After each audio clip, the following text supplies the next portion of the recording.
This is LBC from Global, leading Britain's conversation with James O'Brien.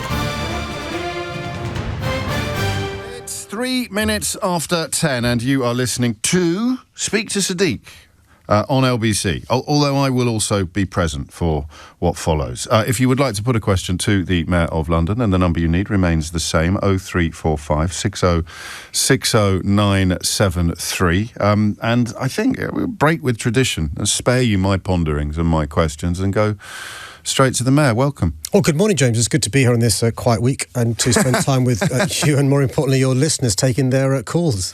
Well, let's crack on. Well, so the first caller is from West Hampstead, and I'm hoping it's Scott. Good morning, Scott. Hi. Hello, James. Hi, Sadiq. Hey, Scott. I disagree with President Trump's comments that you're doing a bad job as mayor. I think that you're doing a great job, and thank you on behalf of all the citizens of London. But are you happy with the Prime Minister's response to President Trump in your defence? Or should Sir Keir have gone even further to defend your record as mayor? Well, Scott, thanks for your call. Look, firstly, can I just make this point? It is perfectly acceptable and it's fine, and that's the joy of a democracy, for people to have views on politicians. And, you know, President Trump is entitled to think I'm, in his words, a terrible mayor. We can discuss my record on various issues and you can reach your conclusion.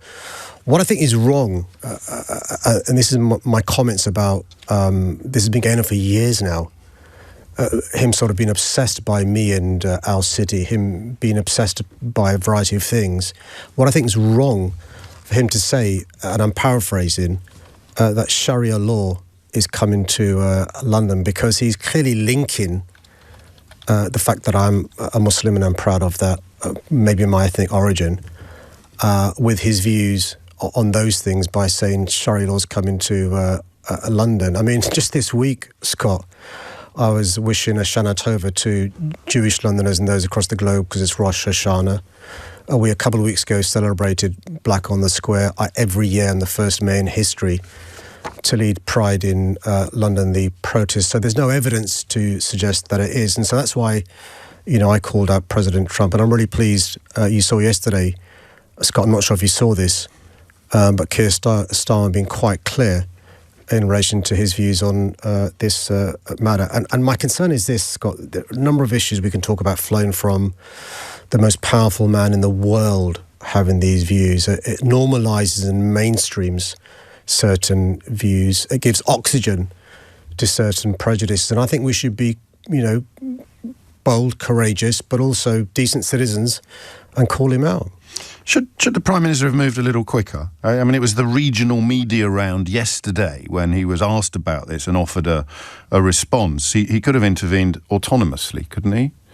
Well, look, I mean, the fact is, the first opportunity he got, he said what he said it wasn't yesterday. The first opportunity he got. He's the Prime Minister. He talks. We all pay attention. Look, listen, Scott, James, I'm not in charge of the diary and what the Prime Minister says. What I'm quite clear about is what I say and what I believe, and I've been overwhelmed by the support from Londoners and those across the globe, and it's really important for us to call out wrong. The fact that the person saying the wrong is the most powerful man in the world shouldn't matter. I mean, it's not quite as you described it, is it? Because, I mean, there are Sharia courts where people can go voluntarily for divorce-type proceedings, just as there are Beth Din for courts for the Jewish community, and other communities have their own sort of civil... That's not what President Trump was talking about. Let's be quite clear. Precisely, but he said you are bringing it in. You have brought it into 3 boroughs. A statistic that probably comes from a 2020 Facebook post which described it as Shakira law. Yeah. At least we can all agree that hips don't lie. But that was a very deliberate tactic. You have brought it in and you are bringing it in more. It wasn't just about Sharia is coming, which is often quite a provocative but ignorant claim. It was designed to portray you as wanting to force Londoners into some form of Islamist court. Yes, and what it's done, by the way, an unintended consequence of that, or maybe an intended consequence, is there are many commentators and others who've jumped on this bandwagon and given the impression this is indeed the case, and there's a causation between me becoming the mayor of London and this happening. And as you alluded to, this has been the case for decades in terms of those who are Orthodox Jewish followers, those who are Orthodox Muslim followers. When it comes to the issue, for example, of divorce or property, they use their own faith rules. I'm quite clear, I speak as a former lawyer, but also as the mayor of London and a proud Brit. English and Welsh law in London is supreme. But again, you're spot on. There is a reason why President Trump alluded to this and cast aspersions about this great city of ours and myself. And Scott, the point is, I'm really happy to have a conversation and dialogue with President Trump about which country has, inverted commas, better cities. I can compare crime rates in London versus New York, Los Angeles, Chicago, or foreign direct investment, or sports capital, cultural capital, tourist capital. Let's have that conversation and debate. That is a legitimate debate to have. But when you, time and time again, say and do stuff, you've got to start drawing the conclusion that President Trump is racist, sexist, misogynistic, and Islamophobic. And so, look, it's not about me, Scott. It's about those decent Muslims, those decent people who feel the consequences and bear the brunt of what President Trump says and does. And I'm afraid, James, you will see, as a consequence of what President Trump says and done, people being empowered to use bad language and behave badly against not just ethnic minorities, not just religious minorities, but in particular, because of the context, Muslims as well. Is it true that more Americans are applying for to move to London than ever before? So since records began, which goes back more than 20 years, a record number of Americans have applied for British citizenship. A record number of Americans have come to London over the course of the last year. And I'm really proud and they're welcome here. London is open. Let's crack on. Thank you, Scott. Scott, thanks for calling. Thank you for your generous words. I'm really grateful. The next caller is from Manchester, and it's Raj. Good morning, Raj. Good morning, Sadiq. How are you doing? You okay? I'm okay, thanks. It's just a really simple question. Obviously, knife crime across the country is on the rise. I feel as though a quick deterrent would be to ban balaclavas altogether, because anytime I see anybody with a balaclava roaming around town or anything, you tend to be intimidated. But I think if anybody was carrying a knife or anything, didn't have a balaclava on, and the face was to be revealed, I think it'd be a quick deterrent to avoid them from carrying a knife. Well, Raj, can I unpack that question? I'll come to balaclavas directly in a second, I promise you. But in relation to knife crime, in fact, in London, Raj, we've seen a huge reduction in the number of young people injured with a knife. And it's very important to say that because, again, mischief makers try and give the impression we're a lawless city. To give you an idea, the number of young people injured with a knife over the last 9 years has come down by more than 25%. That means, Raj, over the last 9 and a bit years, and you'll understand why I've mentioned 9 and a bit years, that's the length of my mayoralty, we have around 10,000 fewer victims of knife crime injuries. So it's really important to talk up the success in London. Now, there are some people who wear balaclava for good reasons. If you see a motorcyclist or somebody who rides a bike in winter, you can understand why they'd want to wear a balaclava to keep warm underneath the helmet. Other times, you're spot on, Raj. There is no justification or excuse to wear a balaclava. Why do you need to wear a balaclava when it's 25 degrees going to Notting Carnival? Why do you need to wear a balaclava when you go into building sites to withdraw money? And I think what is important is that we, challenge that sort of behaviour, but also recognise... How do you challenge it? Because, I'll give you an example. You can't go out and check the temperature before you tell someone to take their balaclava. I'll give you an example. Okay. So if you're a building site or a bank, you have a note on the front door saying you're a balaclava, you can't come into this building site to your bank. When it's carnival and it's 25 degrees Celsius, the police will challenge you if you're in a balaclava because, as Raj has alluded to, the only reason you're in a balaclava when it's 25 degrees Celsius during carnival is to hide your identity, because you're up to no good. I think a blanket ban of balaclavas, Raj, is not something I subscribe to. I think it's one of the joys of living in a democracy. You can wear what you like, whether it's a balaclava, a hijab, a miniskirt, or whatever. But I think you're right. There are some times where it's clearly inappropriate.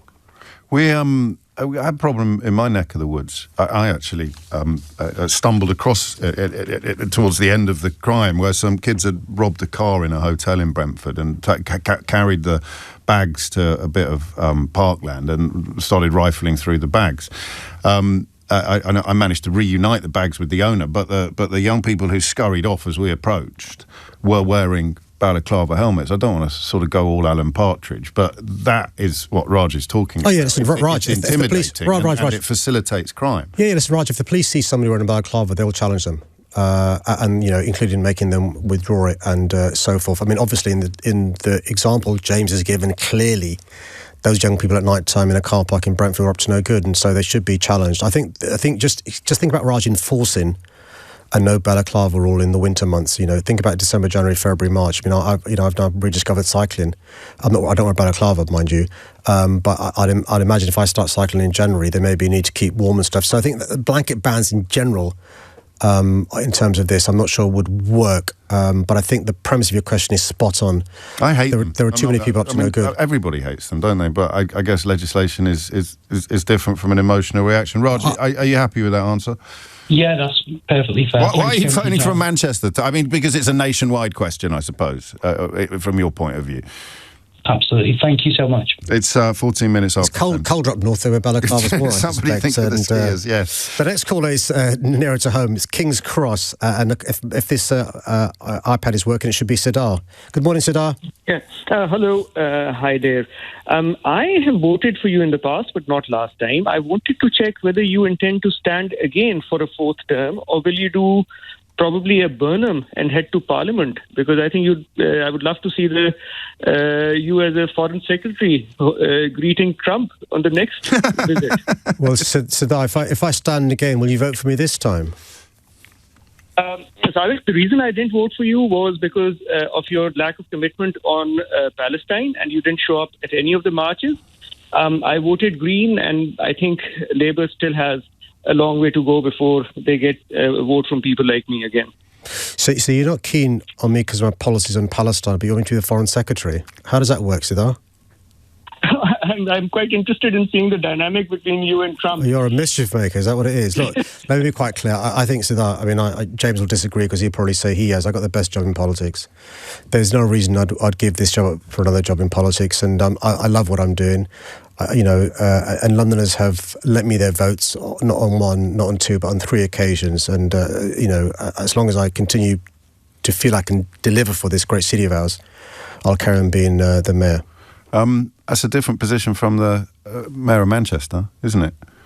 Well, listen, I mean, he's a dear friend of mine, so, Andy said what he said. I've not spoken to Andy recently, so I can't really comment. Of course you can. Do you approve or not approve of Andy Burnham making it public that MPs are, according to him, wanting him to mount some sort of leadership challenge to Keir Starmer? I think Andy's raising legitimate concerns he has, and he's entitled to do so. Well, he's doing a lot more than that. He's manoeuvring.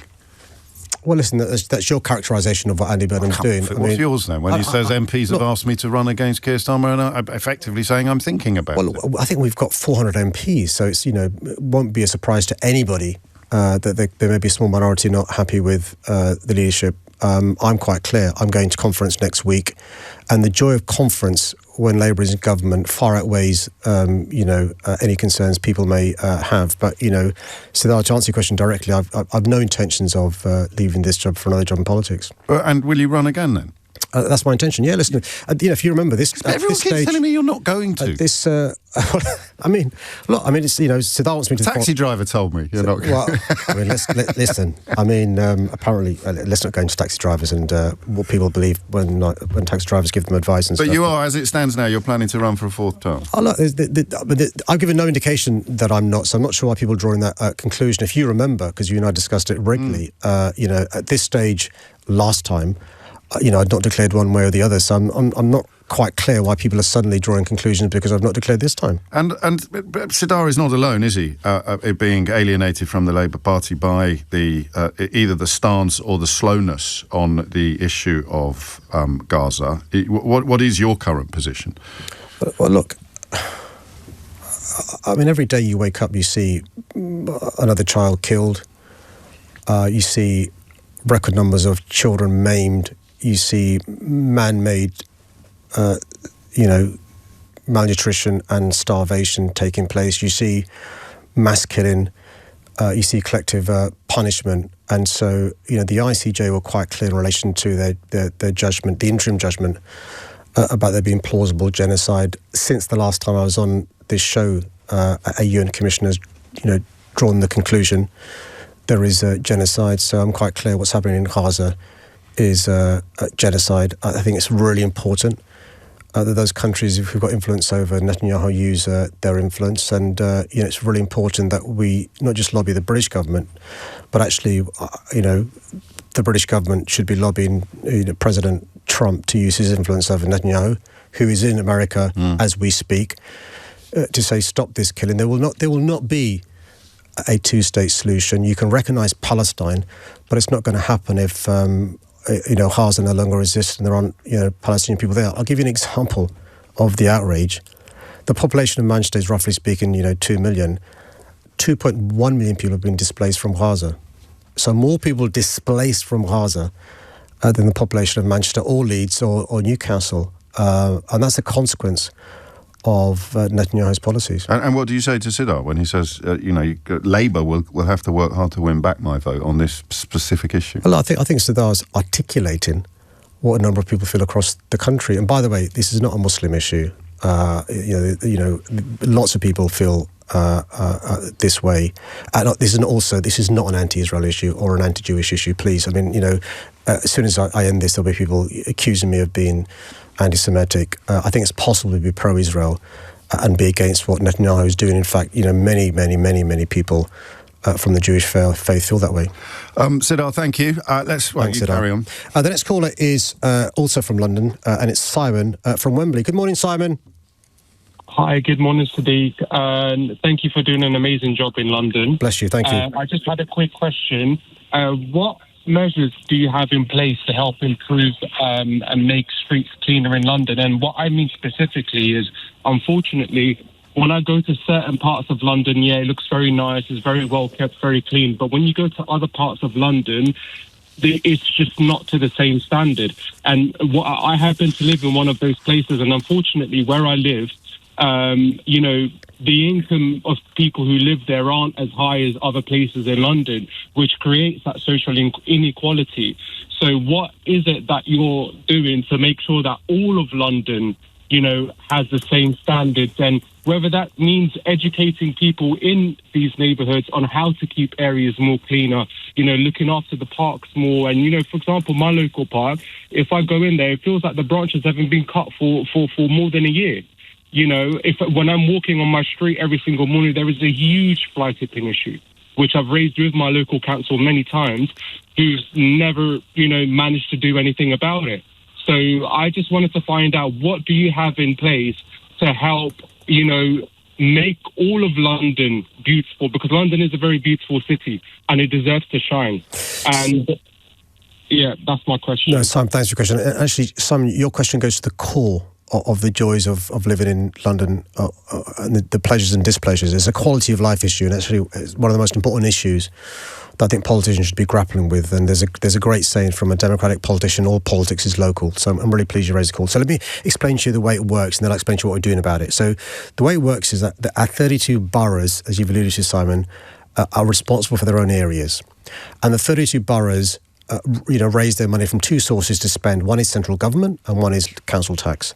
And over the last 15 years, they've seen a massive reduction in the money they get from central government. And so they can spend less money on things like street cleaning and refuse collection. And a lot of their money is going on temporary accommodation, children's services and residential older people's care. And that's meant that some areas get less love than other areas. But you're right. There should be a sense of pride in our communities. There should be a sense of pride in not dropping litter.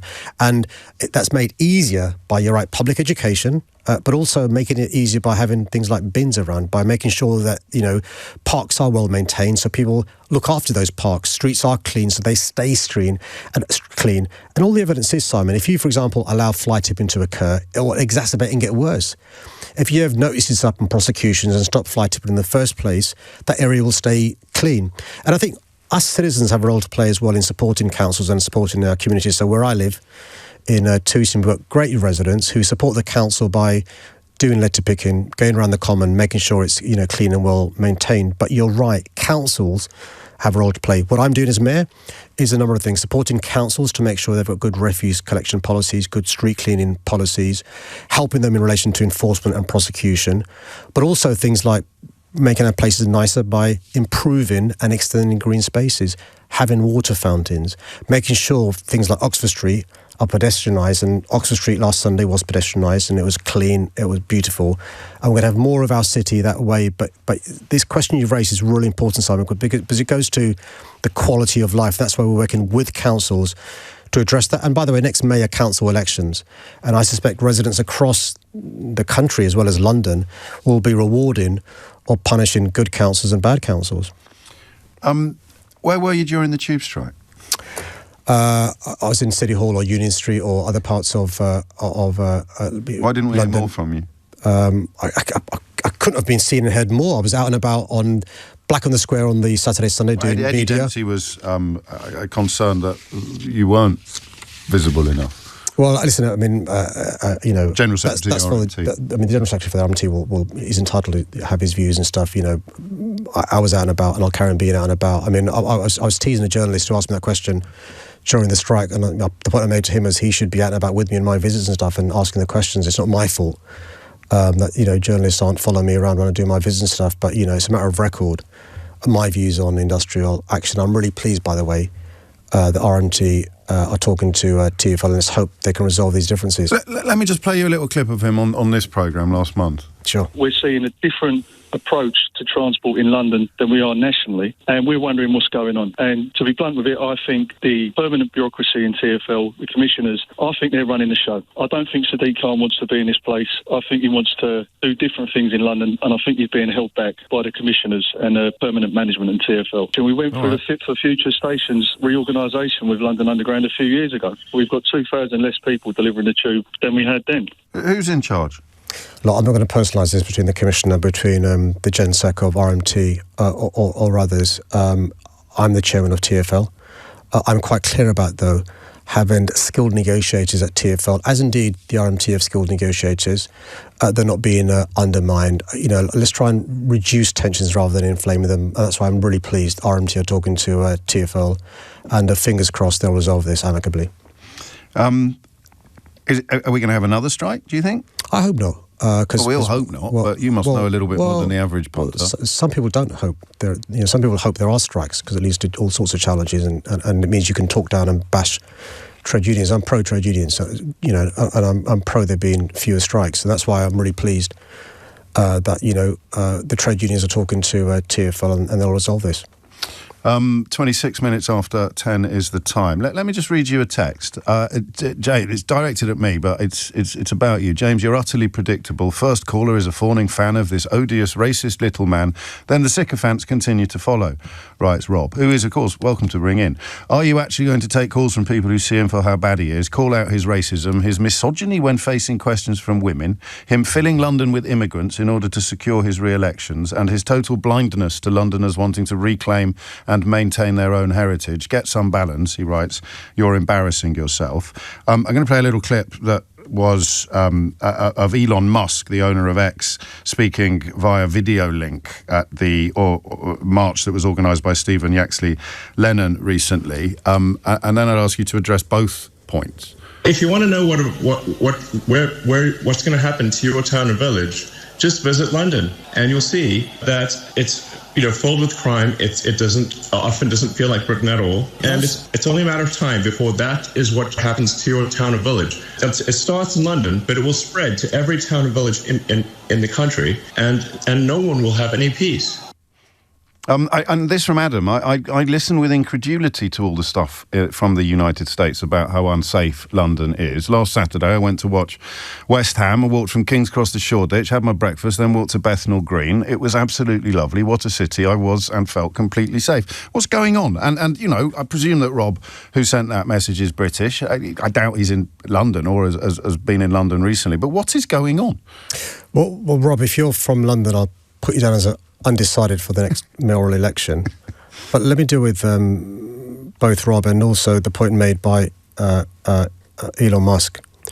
Let me deal directly with all the points that have been made. Firstly, let me deal with the issue of the protest a couple of weeks ago that Elon Musk spoke at. Now, I think it's not racist to be concerned about unlawful immigration. I don't think it's racist to be concerned about the small boats coming from France. I do not think it's racist to be concerned about the pace of migration. The protest organised two Saturdays ago in London was organised by the far right. The person who organised the march, Stephen Yaxley Lennon, is a violent racist who has been convicted on many, many occasions. At that protest, in addition to Elon Musk, who also used the phrase, which you didn't play, fight back or die, yes, there were racists from France, far-right racists from Belgium, far-right racists from the Netherlands, far-right racists from Spain speaking, and Elon Musk is an American, South Africans. It seems the far-right don't mind foreigners coming here and speaking when they're white. But you imagine if those foreigners had been a different colour skin or had been a different religion coming to a protest, what these guys would have said. And to deal directly with the point about, London crime and London being a lawless city, and Elon Musk is now an American, the homicide rate in London, so the murders in London, 17 times lower than Chicago. The homicide rate in London, 6 times lower than Los Angeles. The homicide rate in London, 4 times lower than New York. The homicide rate in London is lower than Paris, Madrid, Brussels, and other cities across Europe. And I can deal with the issue of crime in London. One homicide is one homicide too many. And we're making huge progress dealing with those issues. But I'm not going to apologise or walk away from my joy in our diversity. It's a source of pride to me. And it makes us stronger, not weaker, richer, not poorer. And we've got to take on these people because, let me say this, what they hate about London is we're successful. Is this what you think the motivation is? We're diverse. Look, we are a case study in the joys of diversity. That's one of the reasons they hate us. Why has the poster boy for the far right, President Trump, challenged London, taken on London, always cast aspersions on our great city? Because we're proof that diversity works. We're proof that you can be a successful, great city and be led by a minority and be led by somebody of Islamic faith. And they hate that. And that's one of the reasons why, the silent majority are getting more and more articulate. Because what's happened over the last 10 years, James, is, there's words like politically correct. There's words like snowflake. There's words like woke used against progressives to try and cower us and silence us. And I think when that happens, and we're not on the pitch having the argument and the debate, that allows people who aren't racist, they're not racist at all, but to think these people speak for them. But these people aren't addressing their concerns. They're playing on their fears, playing on their concerns. So, I mean, we sometimes overthink this stuff on our phone-ins, and sometimes the answer is quite straightforward. You're saying that from Trump or from Musk, what we're hearing when they disparage London is pure racism. It's code. Sometimes it's code. Sometimes it's overt. Sometimes it's covert. But let's be quite clear what the objective is. Their thesis is integration doesn't work. Their thesis is you can't be a Muslim and a Westerner. You can't be a Muslim and an American. You can't be a Muslim and British. Their thesis is that, people of different colours, different backgrounds shouldn't mix. And, London is proof point that they're wrong. 32 minutes after 10 is the time. And as if to prove your point, Sarah has texted, we are swamped with brown faces. We do not want any more immigrants. They need to go home. People like Sarah, empowered. Well, I say this respectfully to Sarah. And I'm being respectful, Sarah, so please take it in the spirit it's meant. I was born in Tooting. Where am I going to go to? I mean, honestly, where am I going to go to? And I still live in Tooting. And, I've worked my entire life, not just public service, but in the private sector. I've paid taxes my entire life. I contribute, I hope, by being a public servant. I want to give back to this great city because I recognise with humility that this city gave me and my family everything, the chance to fulfill our potential. And what we did in return was work hard, Sarah. I mean, honestly, I'm not trying to take away from this society. I'm trying to give back. And I'm sorry you feel that way. I'm really sorry you feel that way. But, you know, there may be small examples. Yeah, some people abusing the system, and they may be brown. But I can tell you, Sarah, for every one person you find me that may be abusing the system, I can find you 10 that are contributing towards the system, whether it's in our health service, in our education service, in our transport service, in our police service, in wealth creation, in job creation. And I say in a respectful way, Sarah, please don't feel I'm patronising you. Just check and challenge the source of information, because I think, yes, not everything is perfect. We shouldn't pretend everything's perfect.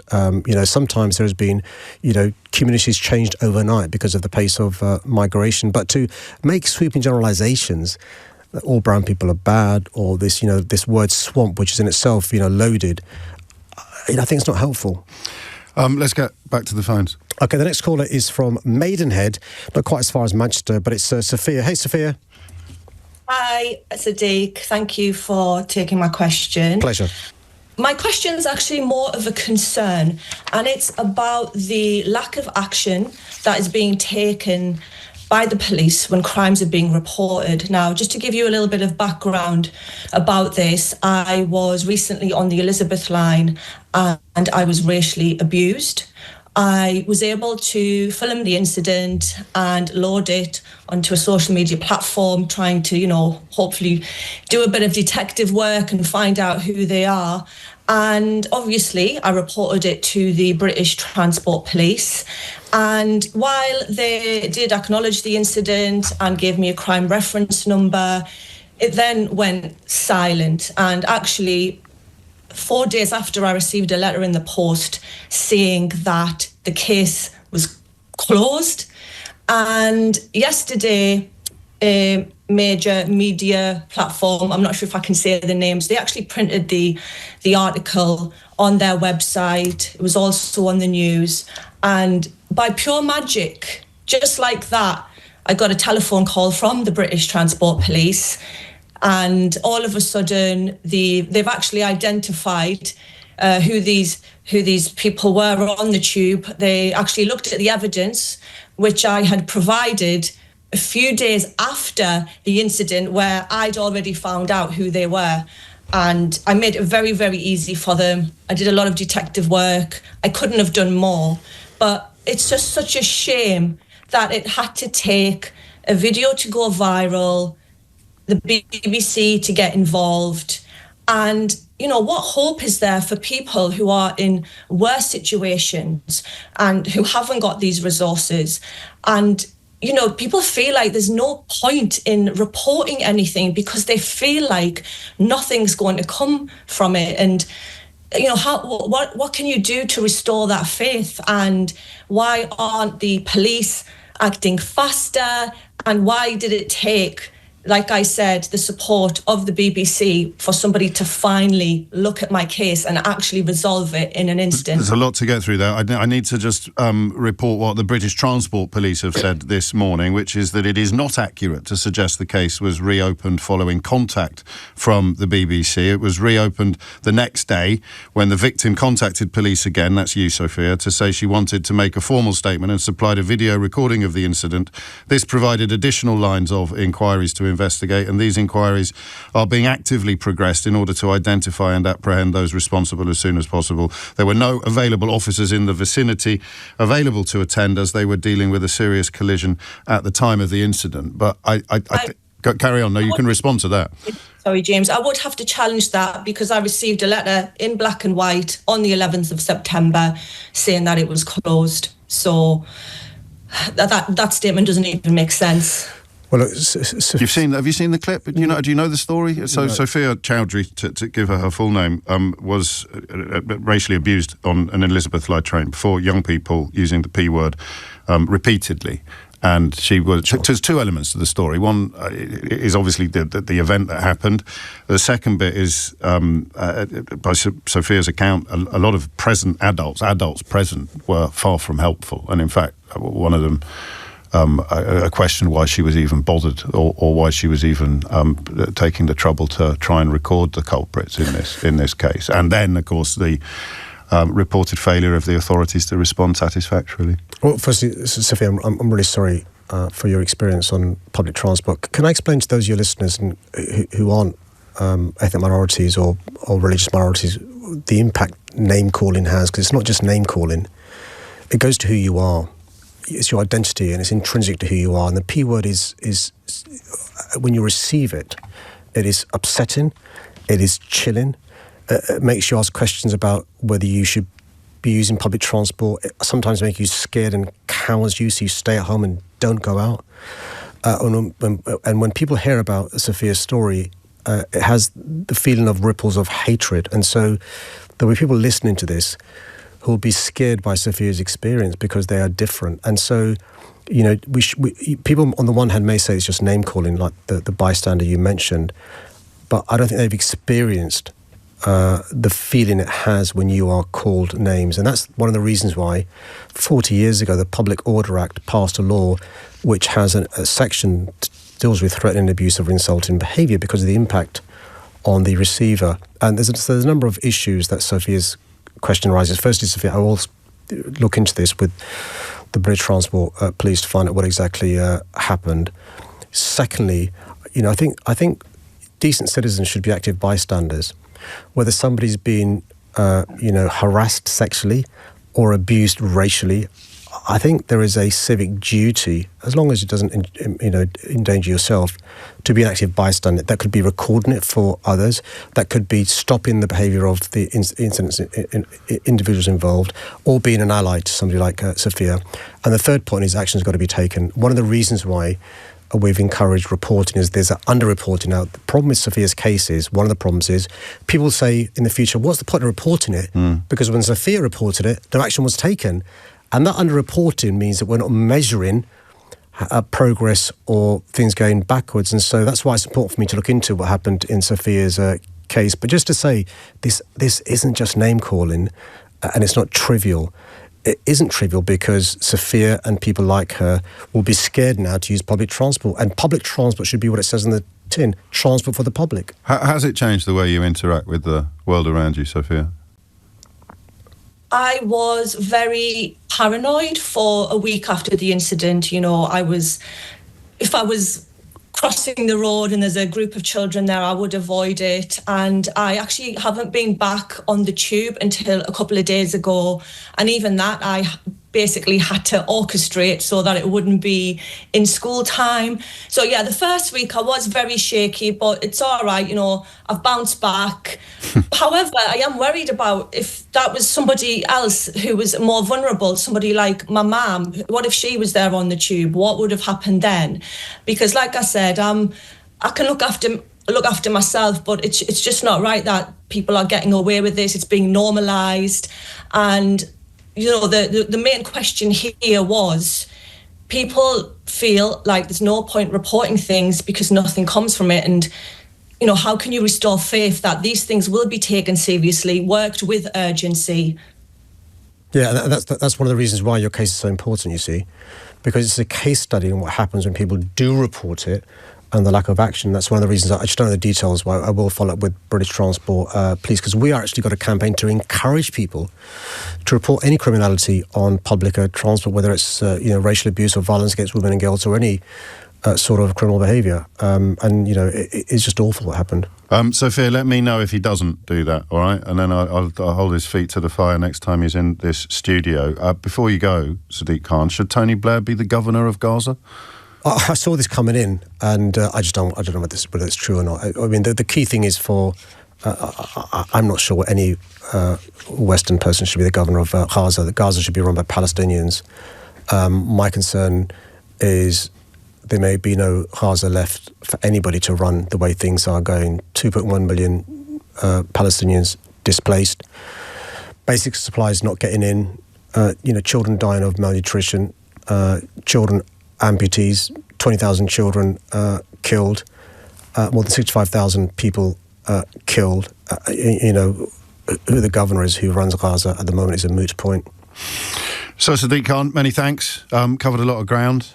Some troubling themes emerging about the portrayal of our city, our home, a place that we both love. No, I think the point I'd say, I'd implore not just Londoners, but those who visit London regularly is, talk up our city. We're the capital city. I think it's unpatriotic, without merit, to be criticising our capital city. And we can have conversations about housing policy or transport policies or about, crime, but to accept the proposition that Sharia law is coming to London, to accept the proposition put forward by President Trump is one we should reject. And I think it's the patriotic thing to do because we've got merit and justification to defend our capital city. Many thanks indeed. You have been listening to Speak to Sadiq on LBC with me, James O'Brien. The time now is just... And will you apologise to your colleagues on my behalf for keeping you longer than they wanted me to? Oh, they're okay, don't worry. Okay, it's 10:44. James O'Brien on LBC. 47 is the time. I mean, it is, as far as I can tell, it's a completely... a confident report that Tony Blair has offered to be a sort of interim governor of Gaza in the event of a peace deal actually being struck. I thought that the mayor's response to that was really interesting, actually. It shouldn't be any outsider governing in Gaza. It should be a Palestinian. But adjacent territory, I suppose, you will be aware of a terrorism case being brought against the Kneecap rapper.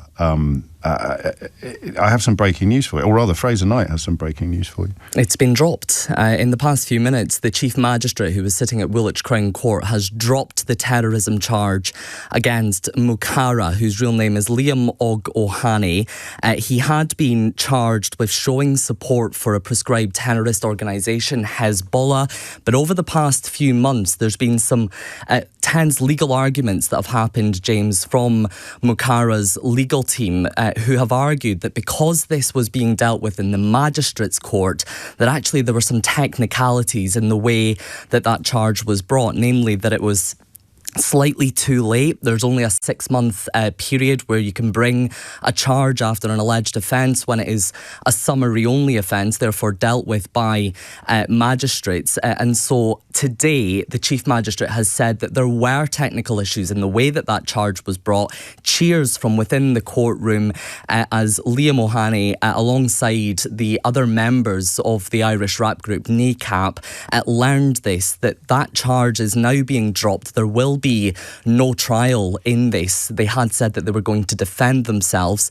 The Chief Magistrate did say this wasn't about the defendant's innocence or guilt, because there's no trial that has happened there, but rather that the court doesn't have the jurisdiction to be able to take this case forward. So someone's dropped a rather large clanger here, it would appear. Do we know who?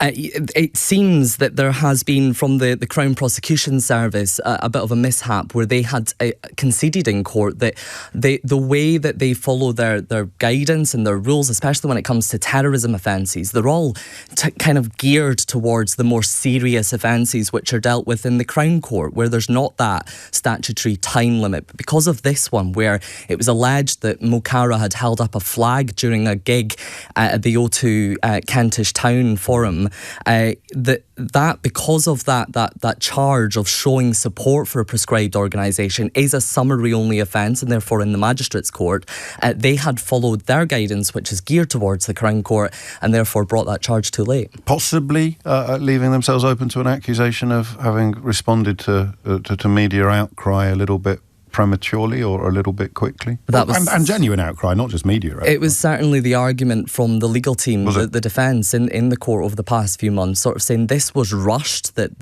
they felt they had to do something after, I think it was the Coachella performance, where there was a lot of media outcry about some of the chants and the phrasing that was used by Kneecap. They have been very outspoken about the plight of Palestinians, and that, throughout the court appearances, there have been huge crowds of supporters who have showed up. They arrived today wearing their Irish tricolour balaclavas to chants from the crowd outside. That's another reason why the Mayor couldn't endorse our caller's call for balaclava helmets to be criminalised completely, perhaps. They're now sort of a symbol of support for Kneecap, aren't they? Yeah, and chants of Free Palestine as well. I mean, the past couple of times when they've appeared at Westminster Magistrates Court, there have been, stages set up. There's been a bit of a festival atmosphere, as I would described it the last time I was there, with people there chanting Free Palestine, and the judge and indeed the prosecution saying throughout this that this charge wasn't about the band's stance on Gaza, on Palestine. It was rather to do with the alleged holding up of a Hezbollah flag during the gig, which of course Kneecap have said that this was a politically charged charge that was brought against them, and they were going to defend themselves throughout. But this is only going to fuel the fire beneath them, kind of calling out the UK government in what they have done and their stance on the war that's going on in the Middle East. A very different complexion on the Middle Eastern situation in Ireland compared to the United Kingdom. Some of the reasons for which I discussed with Leo Varadkar on this week's episode of Full Disclosure, actually, which I'll be mentioning a little later in the programme. So to be absolutely clear, Fraser Knight, this is it. This is game, set and match, so to speak. It's completely over. There's no prospect of appeals from anybody or return to court or a resurrection of the case? Not to my understanding. Yeah. This is the end of the road right now, yeah. Thank you very much indeed. Fraser Knight reporting there that the terrorism case against the rapper Liam O'Haney, known as Mo Farah, right? Mo Farah, forgive me, has been thrown out on a technicality. An absolute... I mean, who's it a humiliation for? The CPS will carry the can, but the government are going to end up looking a little bit ridiculous as well. Well, the judge also pointed out the way that the legislation is set up and how, different cases go to different courts, that there will be a bit of embarrassment, I would imagine, here for the CPS and how they've dealt with it. But the question is, do politicians now look again at how terrorism charges are dealt with? Can they change that? I don't know if they would want to, but this is certainly where we find ourselves now. Many thanks indeed, Fraser Knight. It's a very busy day in politics land in the world, and there is another story there breaking as we were just bidding goodbye to the Mayor of London. Keir Starmer is set to give a speech, more on that shortly, and Benjamin Netanyahu is set to speak to the UN today. He is I don't know, compelled is quite the right word, but he chooses to follow a remarkable route to the United States of America when he travels there by plane for reasons that probably hinge upon him avoiding the airspace of several European countries, lest something were to go wrong on the flight, and in the event of an emergency landing, he would be facing the possibility of arrest, because there is, of course, an International Criminal Court arrest warrant out for him for the alleged crimes, including starvation, using starvation as a method of warfare. So they followed the Mediterranean rather than a more direct route over the continent. That's just a report in one newspaper today about what they describe as the unusual route, and then in quotes, to avoid arrest in Europe. But it is to Keir Starmer that we will be turning our attention next. Two speeches by world leaders. Keir Starmer's is to be made to the Global Progress Action Summit, which is a sort of a collection of what we'd loosely describe as progressive politicians or progressive prime ministers. Keir Starmer will be there. Anthony Albanese, the Prime Minister of Australia, will be speaking. Mark Carney, of course, the Prime Minister of Canada, and Mette Frederiksen, the Prime Minister of Denmark. Other people present will include Jacinda Ardern, Pete Buttigieg, the UK Foreign Secretary Yvette Cooper, and, of course, the former Prime Minister of Sweden, Magdalena Andersson. How do I pronounce that name? Buttigieg. I've got a Buttigieg. I've got a complete mental block on it. Do you ever get that? It's a bit embarrassing in my job. It'd be a bit less embarrassing if I was driving a bus or something. But some names just get me every single time. I was struggling enough with the Irish a moment ago. But anyway, he's going to be there. The former US Secretary of Transportation and various other leader of the Scottish Labour Party. Anna Sarwar. And what we're minded to do, because this is the speech in which he will lay out plans for a digital ID card. So what we plan to do is take that speech live, with your permission, and that will be shortly after the 11 o'clock news. And the other reason to do that is because it had previously been billed as a sort of a rallying cry to resist some of the mood that we were talking about with the Mayor of London, so some of the explicit and obvious racism that is being encouraged by public figures, many public figures, some of whom would never have contemplated adopting this particular position as recently as 2, 3, 4 years ago. But there's something in the air, something rather ugly in the air, and Keir Starmer, many people think, should be doing more to address it. Judging by the comment piece he wrote for the Daily Telegraph today, in fact, judging by the fact that he chose to write a comment piece for the Daily Telegraph, the home of the unhinged headline traditionally, I suspect that hope, or some of those hopes, are set to be dashed by the speech itself when it is finally delivered. So the plan at the moment is to take that completely live at 11 o'clock. I'm just getting a bit confused by my inbox. Everyone's sending me things saying boot edge, and I'm thinking something's gone very wrong with the WhatsApps or people. Not everyone's predictive text could have gone haywire at the same moment, but of course you're very kindly helping me understand the correct pronunciation of the US politician Pete Buttigieg or Boot Edge, or well, you're sending me a million different pronunciations. I just need to meet the fella and ask him.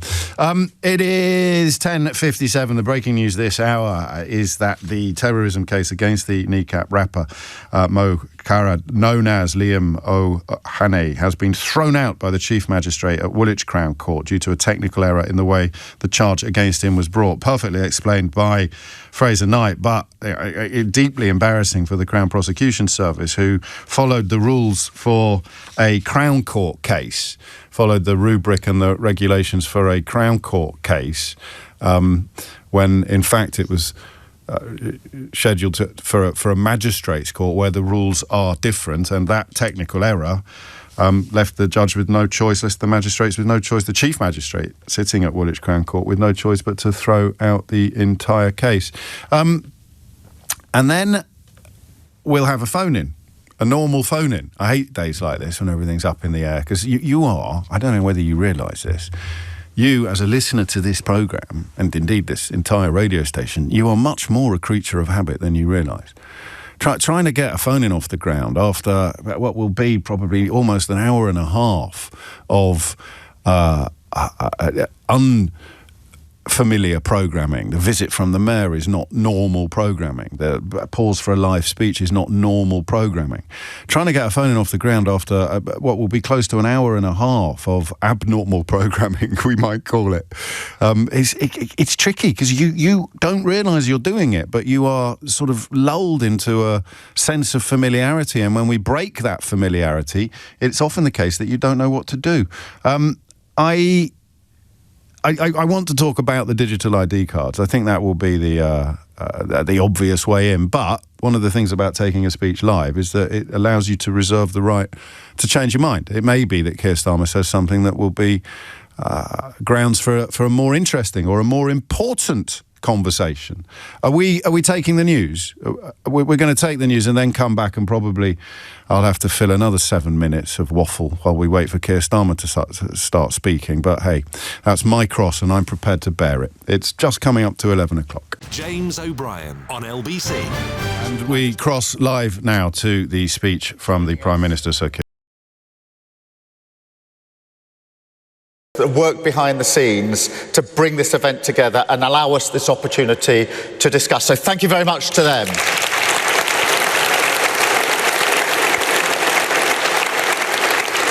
Now, this is a gathering of people bound by a common cause, the patriotic renewal of our nations, that is underpinned by the values of dignity and respect, equality and fairness, and the belief that social democratic means are the best way to pursue that goal. But it's also a room that puts paid to a story we often hear in the press these days, that somehow our politics is dying out. Now, yes, we are in an era of huge challenge, but we can take heart when we look around the world. In fact, we only need to look around this room. Kristrún from Iceland, Pedro from Spain, Mark Carney, who stormed to victory in Canada at the beginning of this year, followed by Albo in Australia, and of course Jonas in Norway just a few weeks ago. So in fact, pitted against our right-wing opponents, I'd say centre-left parties are having quite a year so far. And not forgetting, there is...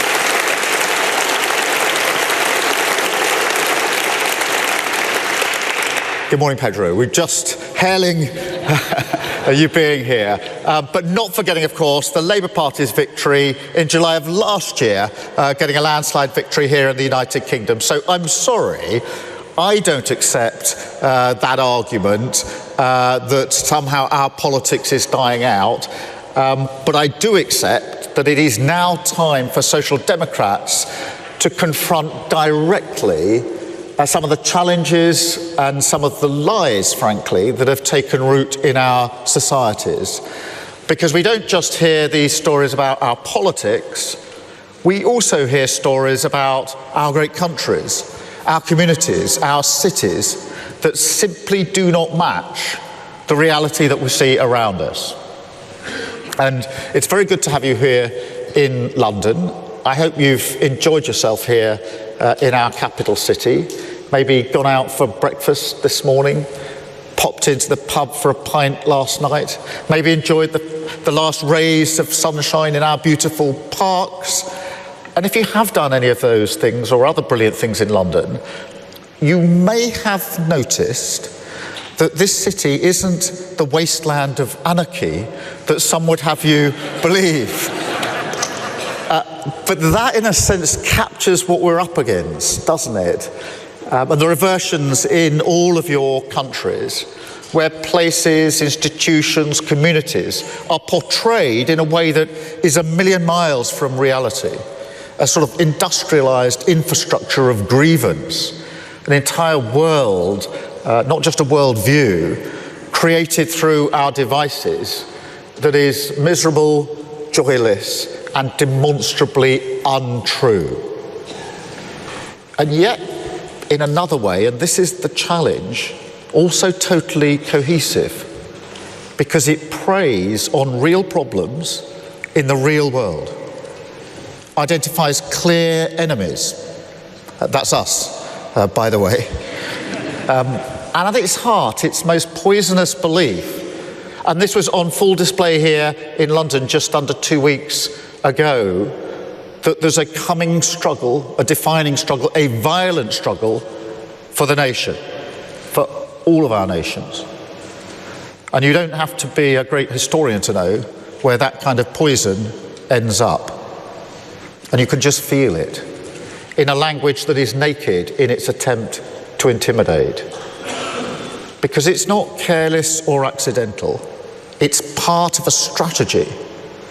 They want politics to be a choice between globalists and nationalists, to draw a dividing line between the elites and the people, in which somehow our rich story of patriotism and pride, our common cause with working people, our deep roots in the trade union movement in our communities, the desire and demand of working people for a voice in their future is claimed by those who have nothing in common with them or their values. Only a cynical intent to exploit their fears to benefit themselves. That is what we're up against. So we must show our politics resolutely opposed to a status quo that doesn't deliver for working people. The worst thing we can do is to defend the status quo. It hasn't worked for working people. We must be determined to deliver change in their interests. Patriotic renewal, rooted in our own national stories, restoring pride where people live and work. We fight for our values, decency, tolerance, respect, and most importantly, we focus on the countries we can become through renewal. National renewal. Now, that's not a new argument for Social Democrats, but it is the beating heart of our politics, the nation state, harnessing the potential of the whole country providing security and opportunity for working people. Together, squaring up to the challenges of a world that is frankly more dangerous, less secure than many of us have known in our lifetimes. We have to respond to that, not by turning inward, but with even deeper solidarity, alliances and partnerships built upon common values, the rules-based order that has kept the peace in our world since the last century. The coalition of the willing, strong not just because of the depth of our shared beliefs, but because we recognise that the security and safety of the people that we serve depends on our relationships, our willingness to stand up together across our different political traditions and not be cowed by tyranny. But to protect strength abroad, you do need security at home, economic stability, an approach to economic growth that can create wealth more fairly in the first place. Proud working class towns and cities, so often disenchanted with mainstream politics because the economy does not work for them, and because that's been true for a very long time. And they're losing trust in our ability to deliver the change that they want to see. They don't want handouts or help. They want to stand on their own feet. I'll give you an example from the United Kingdom. Yesterday, we announced £5 billion to be spent by local people, however they see fit, in their communities, restoring a pub, reviving a community hall, reopening a youth club. But the important thing is not coming cap in hand to Whitehall to get the green light on a project, but actually allowing control to be with the communities where the funding is going, so they can choose what it's spent on, because those with skin in the game know what's best for their communities. It's about restoring control and agency, having the respect for working people to choose what's right for them. And that is how they stand proudly as partners in a social democratic nation. So our approach to the economy, investment, yes, of course, in everything from defence to energy, creating good, well-paid jobs. Industrial policy, yes, of course, our proud heritage of making things, relighting the fires and the factories across the country. In public services, absolutely, for all of us, from healthcare to transport, and financial prudence, which is non-negotiable. But it does also mean stripping out regulation so we can build more and build more quickly. And the private sector can create wealth in every community. Now, some people call this approach abundance. I have a different phrase for it: social democracy. But the way I see it, this is the defining political choice of our times. A politics of predatory grievance, preying on the problems of working people, and using that infrastructure of division against the politics of patriotic renewal, rooted in communities, building a better country, brick by brick from the bottom up, including everyone in the national story. Difference under the same flag. Because wherever you are in the world, we all have our different national symbols. And what I'll say is this: we must fight for them. Stand up to those who tell us that there's a tension between our symbols of pride and symbols of inclusion, our multi-ethnic modern nation and our history and heritage. There is not. They are one and the same thing. That's the social democratic argument. It is a powerful one, and we must never surrender it. But of course, you need more than symbols for nation building. You also need renewal. And it's important to be really clear on this. Renewal is not just fixing problems in some managerial sense. That is important, of course it is. People are very disappointed with the pace of change in government. It's so much slower than almost every other facet of their lives. So we do have to speed up. Poor delivery is a threat to mainstream politics. But renewal is a deeper argument. It means demonstrating to working people that, as well as the economy, the state is being run in their interests. And that does mean we've got to look ourselves in the mirror and recognise where we've allowed our parties to shy away from people's concerns and let the politics of purity patronise people. Now, you will all have issues in your own countries, but in Britain, it's illegal migration. And I suspect that may be the same in a number of other countries. For too many years, it's been too easy for people to come here, slip into the shadow economy, and remain here illegally. Because, frankly, we've been squeamish about saying things that are clearly true. It's not just that it's not compassionate left-wing politics to rely on labour that exploits foreign workers and undercuts fair wages, but the simple fact that every nation needs to have control over its borders.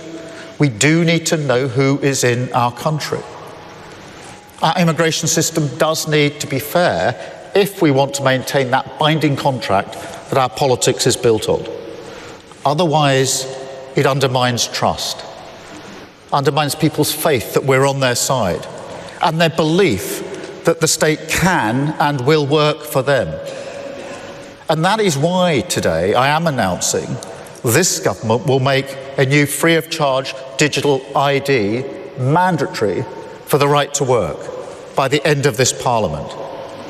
Let me spell that out. You will not be able to work in the United Kingdom if you do not have digital ID. It's as simple as that. Because decent, pragmatic, fair-minded people, they want us to tackle the issues that they see around them. And of course, the truth is, we won't solve our problems if we don't also take on the root causes, looking upstream to tackle poverty, conflict, climate change, issues that aren't just intolerable for those of us who care about inequality and injustice wherever it's found in the world, but which have clear consequences for our own citizens. Take Russia's aggression in Ukraine. We all have a responsibility for the future of our continent, to stand tall where oppression and violence rears its head. But it is also about energy security, because Putin and other tyrants have used their control over energy supplies as a threat. They've pushed up energy bills, threaten to keep doing so unless they get their way. And that's why we're investing in our own energy, sovereign control over our own future, whether that's nuclear, wind, solar power. Now, this will create good jobs, but it will also take the boot of tyrants like Putin off our throat. So our mission to become a clean energy superpower is about future-proofing energy supply, bringing energy bills down and protecting the planet that we all live on, doing right by our values and by our countries and our citizens. Because in this era, we must be the nation builders. We must be the patriots in our countries. We must show working people that we, and only we, can deliver the pride and belonging they seek. Their communities strong, cohesive, change for the better, taking control of our future, tackling the big challenges, whether that's climate change or illegal migration, not shying away from them. That is how we win. That is how we rebuild. That's how renewal defeats grievance. Thank you very much for listening. Thank you very much for being here. I really appreciate it. Prime Minister Sir Keir Starmer bringing it in almost bang on time. We're probably going to this break a little bit earlier than a bit less late than we would have done if it was one of my monologues. What are we going to talk about afterwards? Well, find out after this. James O'Brien on LBC. It is 20 minutes after 11. Some more breaking news for you. It's been announced that the former Liberal Democrat leader, Ming Campbell, Lord Ming Campbell, has died. Condolences to his family, aged 84. Remarkable politician, actually. A sort of Olympic athlete. Do you remember that time I got mixed up? I got confused, and I thought Vince Cable had been a 100 metres runner. And a sort of world-class 100 metres runner. I just said it to either him or to... Anyway, it wasn't Vince Cable. It was the other former leader of the Liberal Democrats, Ming Campbell, who was a world-class athlete as well. We'll find somebody to help us mark his passing and indeed reflect on his life. But it is to a very current political moment that we turn our attention next. That was interesting, wasn't it? I want to like Starmer, writes Mark, but he's bad at these speeches. It's like listening to a conference speaker on customer service. I still cling to the fondness for dullness that I developed during the very tumultuous period of UK politics when various electorates were persuaded to embark upon various acts of national self-harm and delusion. But I take your point, Mark. Isaac writes, first impressions, good speech. I was pleasantly surprised by that. James writes, Sarah, for Starmer, that was a good speech. He sounded human. And Johnny writes, my 5-year-old niece has just asked me if you go to the toilet during the long speeches. Don't tell anyone. But yes, sometimes I do. So there's two things going on there. Two things in that speech that we should probably focus on. The first is the one that was obvious and very widely trailed, namely the announcement of digital ID cards, something I'm genuinely confused by. I've been confused about it for some time because I don't understand the fuss. I lean into the idea that they're not actually a very big deal at all and that they're not going to change much. But I also find myself wondering whether a lot of the objections that I hear, a lot of the people objecting to them, often sound a little bit nuts. The word digital may be problematic. The word ID, less so. We'll probably have a look at that. In fact, we will definitely have a look at that. But I want to knit it, if I can, into the broader thrust of the speech, which did probably fulfil some of the hopes that Starmer was going to take some sort of stand against the current mood, a very racist. Some people have a problem with that word, but it's the only word that fits some of the messages I read out on this programme when Sadiq Khan was in the studio, Sarah writing about there being too many brown people. And what Starmer is doing, and it's taken me a while to crystallise this, and in fact it was that speech that has crystallised the point for me, that and the digital ID cards and the reasoning given, the reason offered for introducing the digital ID cards. Starmer seems to be gambling quite a lot on the distinction between regular and irregular migration, or between legal and illegal migration. And I really, really hope that distinction matters to people. It's the difference, if you like, between legitimate concerns and racism. An awful lot of people, some of the loudest people, who object to immigration do so from the perspective of our texters earlier because they don't like people with different coloured skin. They don't think that Sadiq Khan is British or Rishi Sunak is English, or I, even with an Irish name, can be British, although as a white bloke I don't really get the sticky end of those particular thoughts and ideas. So Starmer seems to be really gambling. Sophia Chowdhury, who was on with us earlier, with her Sunderland accent and talking about her mam, was not targeted on that train by those children who have almost certainly adopted their racist attitudes at home. She was not called the P word on that train on the Elizabeth line because of irregular or illegal immigration. Neither do all of the arguments about resources and facilities, which of course were filleted by 14 years of Tory austerity. But again, if somebody tells you that the reason why you can't get a doctor's appointment is because of immigration, you are not a racist if you believe them. You're gullible, but it's a lovable gullibility, or at least a forgivable gullibility. But that's not caused by illegal immigration either. Do you see where I'm going? I worry that he is picking the wrong fight here. I worry that Keir Starmer, although at moments, at times there, he sounded great and said exactly the things that need to be said, but I worry that he is identifying illegal or irregular migration in the belief that that will calm the waters that are being churned up by people like Elon Musk and Donald Trump and others who are racist in their attitudes and outlooks. And you don't have to do a Nazi salute to be a racist, of course, but it's usually a fairly reliable indicator. And I don't know. Farage isn't basing his political platform upon legal migration. He is threatening to deport people who came here legally and are here legally. Whether that includes his German ex-wife or his French girlfriend, I do not know. But hopefully someone will ask him one day. I just worry that, what is the word? Is there a German word for this? Like a combination of worry and hope. Because I hope I'm wrong about the thing I'm worrying about. I really hope I live in a country where the massive majority of concern about these issues is a sense of unfairness or injustice when it comes to illegal. But even then, I'm automatically thinking about exploitation. I'm thinking about people trafficking.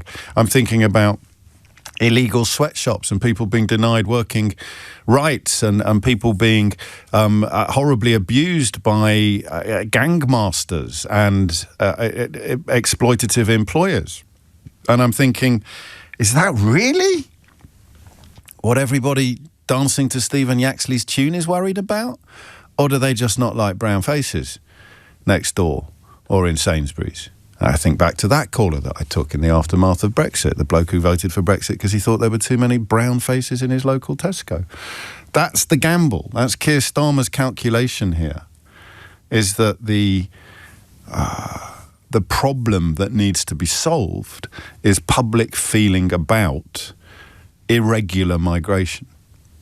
And the digital ID card is designed to reassure people that it's going to be much, much harder to work illegally.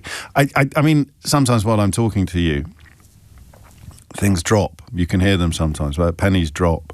And that's one of them, actually. So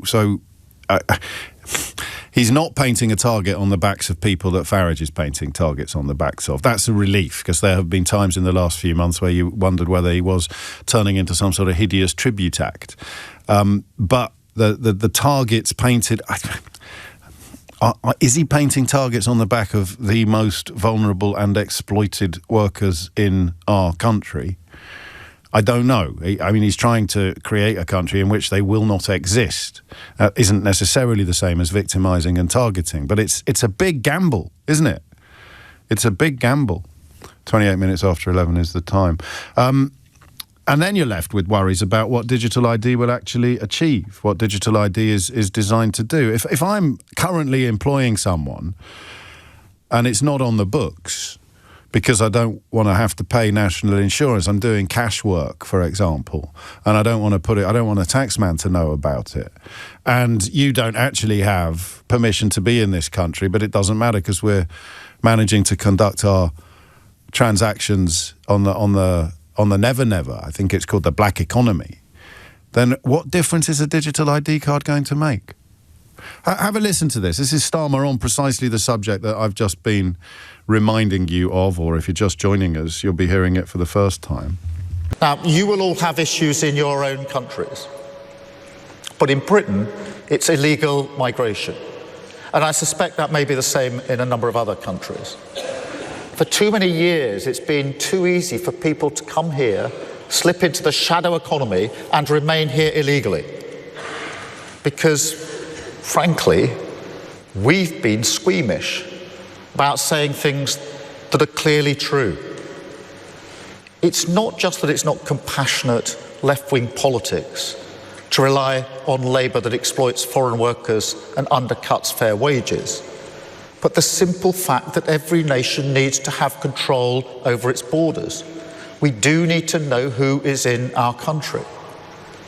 Our immigration system does need to be fair, if we want to maintain that binding contract that our politics is built on.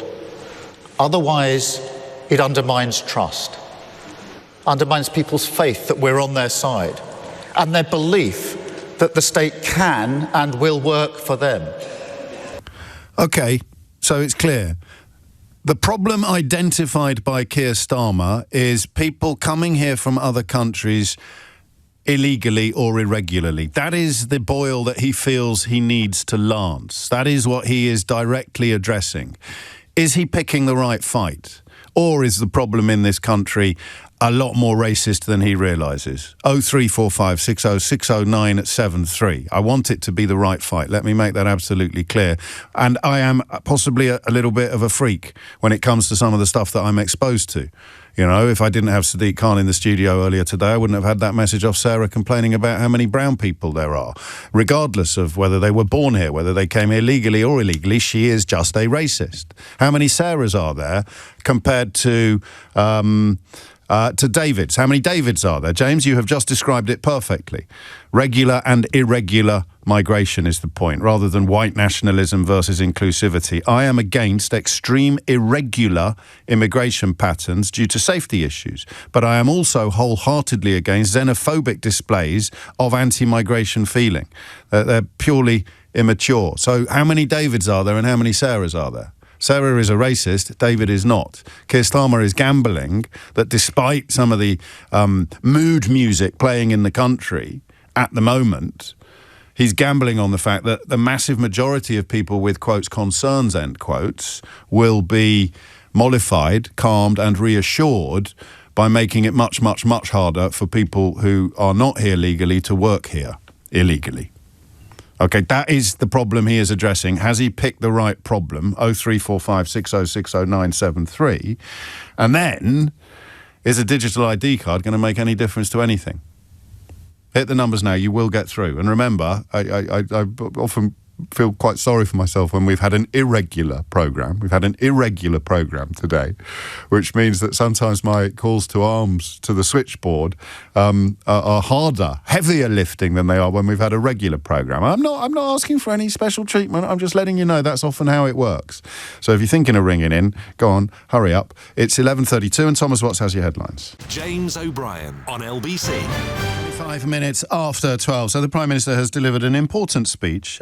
Your reactions to it are quite mixed, although the criticism focuses rather more upon tone and delivery than it does upon content. There's some criticism of content, and people praising it are focusing more on content than tone. Steve perhaps speaks for many when he goes, somebody get this Dalek off my radio, referring to Keir Starmer, not, I hope, to me. But when you dig into the actual words, you're left with two, I think, irresistible conclusions. The first is he's gambling an awful lot in a very febrile political atmosphere where Nigel Farage, of course, is making much of the running and has made it clear latterly that he is hoping to deport thousands and thousands and thousands of people who are here completely legally. So that is the animus that Farage is appealing to. You want to get rid of people who are here legally because you don't like foreigners, unless, of course, you're married to them or going out with them, in his case. And Starmer believes that the British public is rather better than that. What a depressing question. Starmer believes the British public is rather better than that, and that if they can be reassured that it is much, much harder to work here illegally, and that, of course, is going to affect plenty of people who are actually living here legally but working illegally. It's not just going to affect people who are here illegally. Then a lot of the current anger and a lot of the current concerns will be dialed down. So in many ways, that is the choice the British public are being offered. Deport your neighbour who's here legally by voting for Farage, or close down the opportunities of people you don't know and never really encounter. And if you do, you don't know for sure what their immigration status is, but you have a sense that there are people working here who shouldn't be, and Starmer's going to make it much harder for their employers to employ them. And if that is the correct distinction to draw, will the digital ID cards work? Eric's in Winchester. Eric, what would you like to say? How you doing? It's nice to finally speak to you. I've spoke to a couple of your colleagues, and obviously I've noticed their politics is kind of very apart. Well, this is the big time, Eric. Don't blow it. You're on the big show now, mate. No worries. Basically, obviously, I'm at work today. I was listening to the speech from Starmer, and there was nothing in that speech that offered me even a glimmer of hope for our country. His speech was like pandering to the politics of the right. He's chasing ghosts. He is chasing ghosts, things that don't exist. He's fallen into line with a lot of the opinions of people that I would consider ignorant. For a perfect example is my cousin. Now, like I said to the woman who I spoke to previously, I'm mixed race. My father's Jamaican, my mother's English, but if you go back further than that, it gets even better. My granddad was Irish, my great-granddad was Spanish. But, I am 100% British. I've served in the army before, I've served in the army. I've done my time for Queen and Country. And I'm out here seeing people that wouldn't even have any inkling or wouldn't even raise a finger to do anything like that, trying to tell me what British values are, and it is absolutely disgusting, to be fair. And he didn't. And I can't argue with you because you're describing your feelings, and I can't. I could tell you perhaps that maybe you shouldn't feel that way, but that would feel and sound patronising. I heard a slightly different speech from the one you heard. Did you catch the bit where he described Britishness as being the sort of potpourri of origins that you've just described yourself? Yeah, I might have missed that part of the speech. Okay, but all in all, listening to the speech, it's like I say, and that might be his fault. That could be a fault of delivery. But I think, and I'll try and find you the relevant bit. I think he did sort of point out that, as the Mayor of London did earlier on this programme, that being British recognises all of the things that you've described, and not least because of our colonial and imperial history, marching all the way around the world, sticking a flag in the ground and saying this is British now, and that bit I thought was quite encouraging. But I'm not mixed race, so maybe my ears feel or react a little differently. What would you have liked to have heard, Eric? It's simple. Is it? You look back through history. Obviously, I'm not a massive historian, and I catch little bits and bobs. Yeah. But it always seems that when things start to go south, it's because the people at the top are just let loose. They're let loose to do whatever they want, and we pay for it. And the consequence of that is just anger, mass anger. We try to find someone to blame. And when we have those people with the money in their pockets, they make it so much more easier to vilify people, at our level. They turn and point at the person. I've just come from a yard where I'm working with pretty much every person at the yard is Romanian. Sure. Yeah, and they're grafting. Now, what they do, their job entails is basically they're sorting through bits of electrical stuff, breaking it down, sat on a production line, just breaking it down. It's probably the most mind-numbing job ever. And I know for a fact a lot of the people who out here claiming about Britishness, they would not look that job in the eye. They would pass it by and they would gladly take a benefit payment. And this disillusionment that I'm feeling because I see these people harping on about, British values, hard work and that, but they don't apply it. They've never applied it. There's always a danger, and I suffer from this as well, of letting a minority define the majority. So in terms of the attitude of the people you're describing who wouldn't do that kind of work and who wouldn't take up, wouldn't join the armed forces as you did, and yet think they can lecture you because you've got slightly darker skin than them on what being British actually means. I guess that's Starmer's gamble, is that there's not as many of them as you and me fear. Yeah. And I don't know how we find out, to be honest. It's the thing that, like I say, I'm great. Like I say, I have debts coming out of my eyeballs at the moment, just down to the fact that circumstances have not been too fair to me in terms of the jobs market for the past couple of years. I've went into jobs which could have sort of secured my future, and unfortunately, it's not panned out the way I thought it would, and I've had to leave this job, and once again I fall into uncertainty, but I've got to keep my head up. And it never occurs to you to blame it all on Johnny Foreigner? would never blame it on foreigners. And that's the calculation. That's what I see. I think your analysis of the speech is wrong. I really do. But it may well be that we'll both listen back to it later. Although, frankly, life's too short, Eric. We'll both listen back to it later, and one of us will realise that the other one was actually right. I don't know which way round that would be. But when you said at the beginning it's non-existent, and I was just doing my, getting my Google out to find out what the estimates are for people working here illegally, somewhere between 150,000 to 1 million or something like that. The point is, those people are not the reason why that fellow over there feels he's not getting a fair crack of the whip, or his mum is struggling to get a GP's appointment. Exactly that. But sorry to just quickly jump in on this. Obviously, it's like I say, the issue is tax. Under the Conservatives, they strip back everything. So our kids, not only were they being taken care of by the NHS, they were not being educated. Now, education will solve most of our woes. Education about British history, education about markets, the economy. I agree with you. That's the starting point. That is the starting point. Do you know that the other contender for a phone-in... I mean, let's have a couple of minutes of the speech. This is, I think, the bit that I was alluding to with Eric, but if you've got...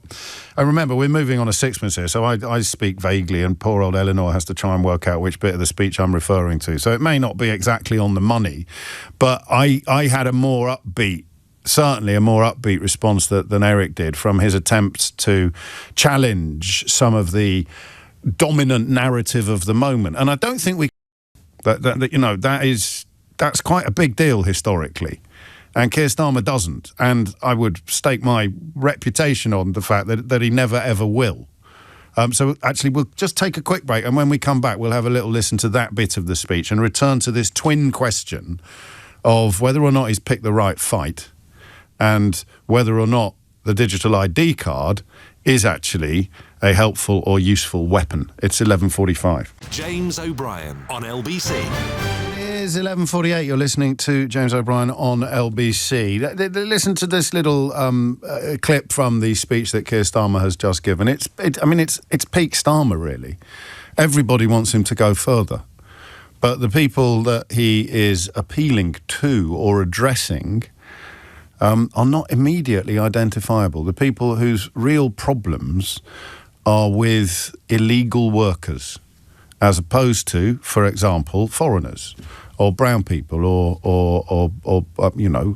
history's taught us that the categorisations change, but the feelings, the bigotries never do. But I liked this bit. You may have noticed that this city isn't the wasteland of anarchy that some would have you believe. But that, in a sense, captures what we're up against, doesn't it? And there are versions in all of your countries where places, institutions, communities are portrayed in a way that is a million miles from reality.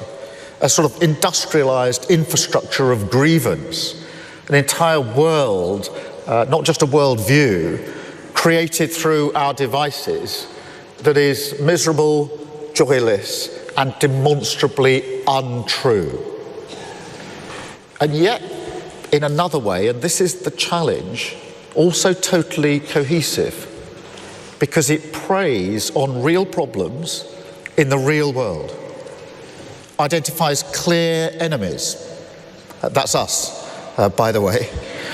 And at its heart, its most poisonous belief, and this was on full display here in London just under 2 weeks ago, that there's a coming struggle, a defining struggle, a violent struggle for the nation, for all of our nations.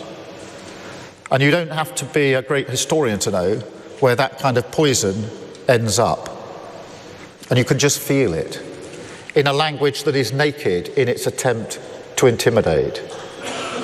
Because it's not careless or accidental. It's part of a strategy. They want politics to be a choice between globalists and nationalists, to draw a dividing line between the elites and the people, in which somehow our rich story of patriotism and pride, our common cause with working people, our deep roots in the trade union movement in our communities, the desire and demand of working people for a voice in their future is claimed by those who have nothing in common with them or their values. only a cynical intent to exploit their fears to benefit themselves. That is what we're up against. He could, of course, have gone further, and I think he probably should have done, but that was better on the second time of listening.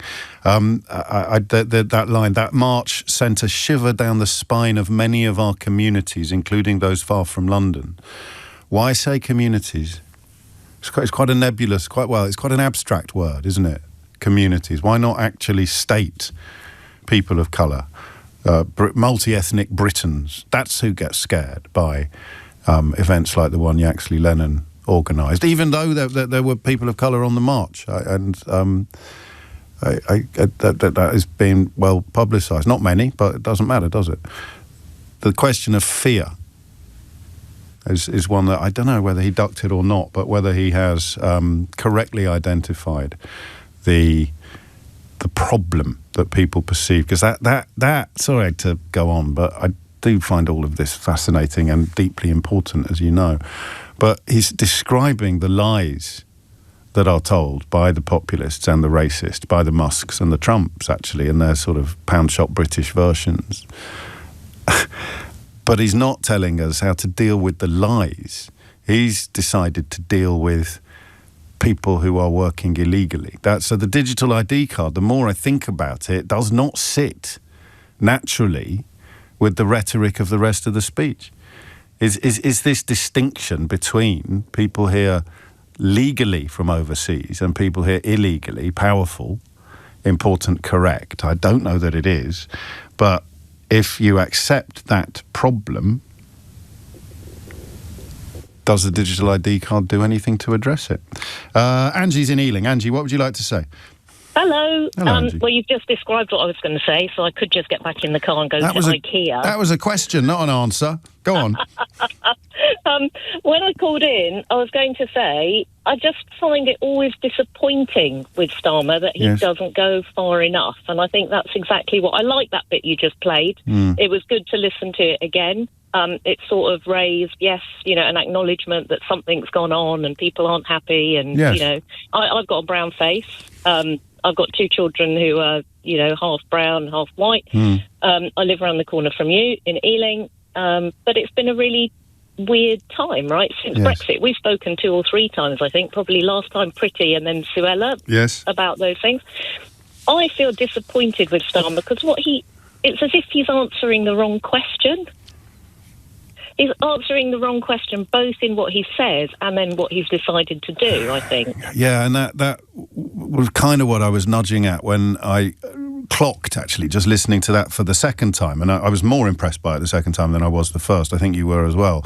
But I clocked while listening to it that he is correctly describing the lies and correctly describing the source. He used the word devices, and he's referring to technology. He's referring to the non-existent portrayal of, for example, London, our home, that you will find on Twitter, or you will hear in Elon Musk's contribution to Yaxley Lennon's march. It is a completely bogus, false, provocative and racist depiction of our city for the reasons that Sadiq Khan explained earlier. They hate the fact that this is such a successful, thriving, multi-ethnic metropolis because it makes a nonsense of all their white supremacist ideology. So he identified that correctly, but then said nothing about fighting that particular battle. He never does the so what of it, right? So Farage and all those guys on the other side, we've identified, you've talked about it today, right? What's their issue? It's not that someone's working cash in hand around the border. I don't think it is. It's that there are too many brown people around, right? Yeah. Well, that's the thing that they've decided to pick on. Starmer could have, right from the start, and we've all said this for all this time, said, we need immigration. Right, at the same time you're banging on about growth, we can't have growth if there are no immigrants in the country, right? The immigrants power, the children of immigrants power the NHS, power your corner shop, power a lot of things, right? Yes. So why not go out with a positive message? So say, yes, this has all been divisive, this is all happening, blah, blah, blah, and then add but this is why we need to do this. The ID cards, I think it's a diversion, it's a tangent. And I just wish that he would stand up and say, but let's face it, this country needs immigrants. And sorry if I can carry on. The other thing is he's got a great speech for a conference or for people like us that are interested in politics. Yeah. But it's not a speech that talks to everyone, is it? It's very No, but nuanced. the digital ID card is. We're reading nuance into the bit, even the bit you've just played. Yes. We're reading into it what we know he's saying. Yes. That's true. He could say that. He could say it much clearer and sparkier, and to the people who are being led down the garden path by all the rubbish. Yeah, I mean, it's the topic, it's the phone-in topic that's been bubbling under the surface of this programme for the best part of a fortnight now, but we've never actually got around to it. We will. The question of what meaningful resistance would look like and what pushing back against this would look like. But one thing he's done that does challenge your thesis is actually, oddly enough, the digital ID card, because that is not something you need to sit around stroking your chin to understand or discuss. It isn't a slogan per se, but it's a pretty neat and simple policy introduction that, whether it does exactly what it says on the tin or not, doesn't really matter. It is I don't know what word you'd prefer, clamp down, or it's a weapon against, people who if this person exists, my text to David, as opposed to my text to Sarah, who genuinely hates xenophobia and racism, but also really doesn't like the current status quo when it comes to irregular migration. I don't know how big the problem is and whether or not you should be that worried about it, but let's say that there are lots of Davids out there, and a digital ID card does actually reach them. It does actually address their concerns. Can I say what I think? I'm the same age as you, right? We were born at the same... I'm 53. I was born here. I think digital ID cards are probably a great idea. Yeah, it'd be great to carry one thing around, just like they all do in Europe, right? I absolutely got no problem with that. What I do think, though, then, is if you're trying to cut out or get rid of people who are working here illegally or who have come here illegally, then you have to have the rest of that puzzle is then having legal routes of migration, and he's done nothing on that. Always, we're just pushing back on the easiest thing, or the one bit of the puzzle. And Farage has got a great media thing, right? Obviously, I don't like him, but he does a great job at what he's doing. Of course. And Starmer never seems to answer. It's always playing catch up. It's answering a different. Yeah, but it's Brexit all over again, isn't it? It's that the liars have all the best tunes, and the truth in comparison is sometimes dull and difficult. But yeah, I don't disagree with any of that. Must be, you're not a Capricorn as well, are you, Angie? No, afraid not. All right, near enough. It's same year, same vintage. 11:59 is the time. And let's remember that side of the conversation as well. I know when I'm not going to do a good job of presenting a programme, or I know when it's not going to be the best, and it's when my own opinion, my own feelings are a curious mixture of confusion and lethargy. If it's confusion, I can play a blinder. If it's pure confusion, but if there's a little side order of meh in there, we've got a problem, and that's kind of where I am on digital ID cards. James O'Brien on LBC. 4 minutes after 12 is the time. It's an important speech. It's an important moment. I don't know that we should set too much store by this theory. I think I cooked it up last week that we've all become a little bit addicted to political trauma. Things were so crazy for so long that we don't really know how to deal with an era when things are necessarily calm. I'm not suggesting feelings are calm, but we've got, we're not having a general election for years. And yet so much media coverage seems to hinge upon the nonsense that we're going to have one tomorrow. And the discourse is dominated, inevitably, because the newspapers have decided since the Tories got slung out to turn the dial back up again on immigration, despite the fact that the Brexit they brought you was largely responsible for an explosion in immigration, and the Prime Minister they anointed and told you would be brilliant actually presided over an explosion in immigration because they had to plug all of the holes in the workforce that were caused by the Brexit that they also told you would be brilliant. And Nigel Farage, of course, has got his grubby little fingerprints all over all of this. But you wouldn't know any of that from 80-90% of UK media coverage.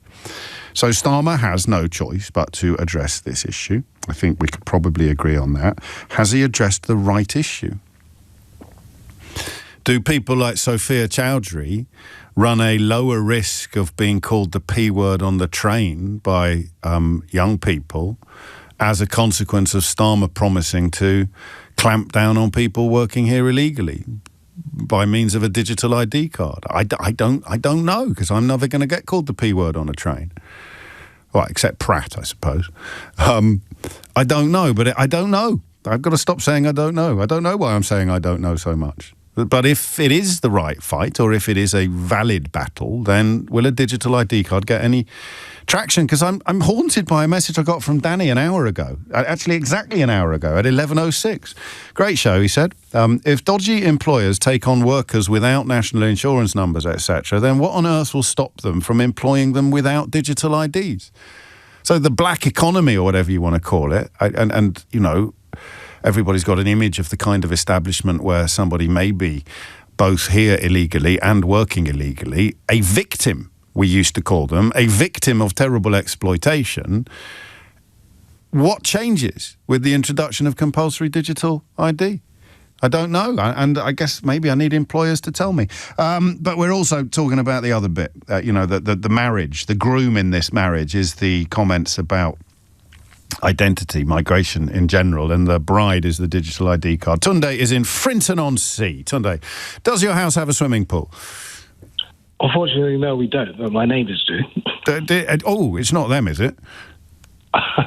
No, all my neighbours, there's quite a few of them actually have really large houses with swimming pools. But anyway, just to get to my point for calling, because I know there's other people queued up. I was engaging in a little bit of distraction and banter, but you're the grown-up in this conversation. You're the professional. This is absurdly embarrassing. Go on then. Why did you ring in? Yeah, thank you, James. So two issues I'd like to address, but yes. I'll address the issue of the ID cards first. So I was born in the UK. My parents are of Nigerian origin. I'm of Nigerian origin as well. Born in the UK, I've worked since I was at college, all the way through the years. I work in the banking sector right now. I'm one of those people in the high tax bracket who pays his tax, and I'm happy to pay my tax. And this country, as we all consider, is ours. I'm going to address the issue of the ID cards. I think what it is, I feel, is people like Nigel Farage who are creating the headlines, and you have people like Keir Starmer who is following the headlines rather than ruling by intelligence. Now, over the past 20 years, I've had the experience of meeting lots of people who are illegal immigrants. And I'll tell you this, they fall into two main categories. People who've come in as on visitor visas, and students who, you know, after their term of going to university finishes, they let their visas lapse. Yes. And then they now become illegal immigrants. And I can tell you this, these people really do suffer, because people start to think that these are the people who we should be focusing on. They make out about 1% or less than 1% of the UK economy, and they struggle to find work. Right now, even without the ID cards, they find it very hard to find work, because most employers, pretty much majority of employers, will check their immigration status, their passports, everything. So when we now have these ID cards coming in, and another thing with the ID cards, I worry about how we in the UK, we run IT projects, because it will be an IT project, which is going to cost roughly 3 billion. Apparently it's been quoted, 3 to 4 billion. And it could go up to 10 billion. And the UK has a very bad track record of running IT projects. We know that with HMRC. We know that with the NHS. We did a decent job with the vaccine, not the vaccine, with the COVID thing, didn't we? That worked out. A QR code on your phone. I don't know enough about this sector to know how plausible it is that it'll all fall apart like previous public projects in this country. But on the original point, This is the problem, I think, that's growing the more we discuss this. He's identified a target, and those people in the crosshairs are vulnerable and often exploited. They are, also there aren't that many of them. There isn't, and that's the thing, because even I know everybody's saying, well, you know, we should kind of be like the other countries in Europe, that France has them, Spain has them. Even if we look at France, let's take France as an example. France has roughly about, say about 50% of their GDPR is from that particular market. Ours is 12%. It's less. So 12% is still quite a lot. It's a little, and of course that's not going to be people overseas born exclusively. There's going to be loads of people working in the black economy who maybe can't trace their families back to the Doomsday Book, but are definitely very fond of flags, for example. Yes, but the point is, James, we're doing very well even without the ID cards. We're doing even better than countries that have the ID cards. So I think with this I don't even know how immigration has become the big focus of our country, and it's dividing the country. The newspaper owners want it to. And the people who brought you Brexit, Boris Johnson, they're desperate just to keep the public distracted from all the other disasters that they flogged to the British public. So here's the thing that you've made me wonder.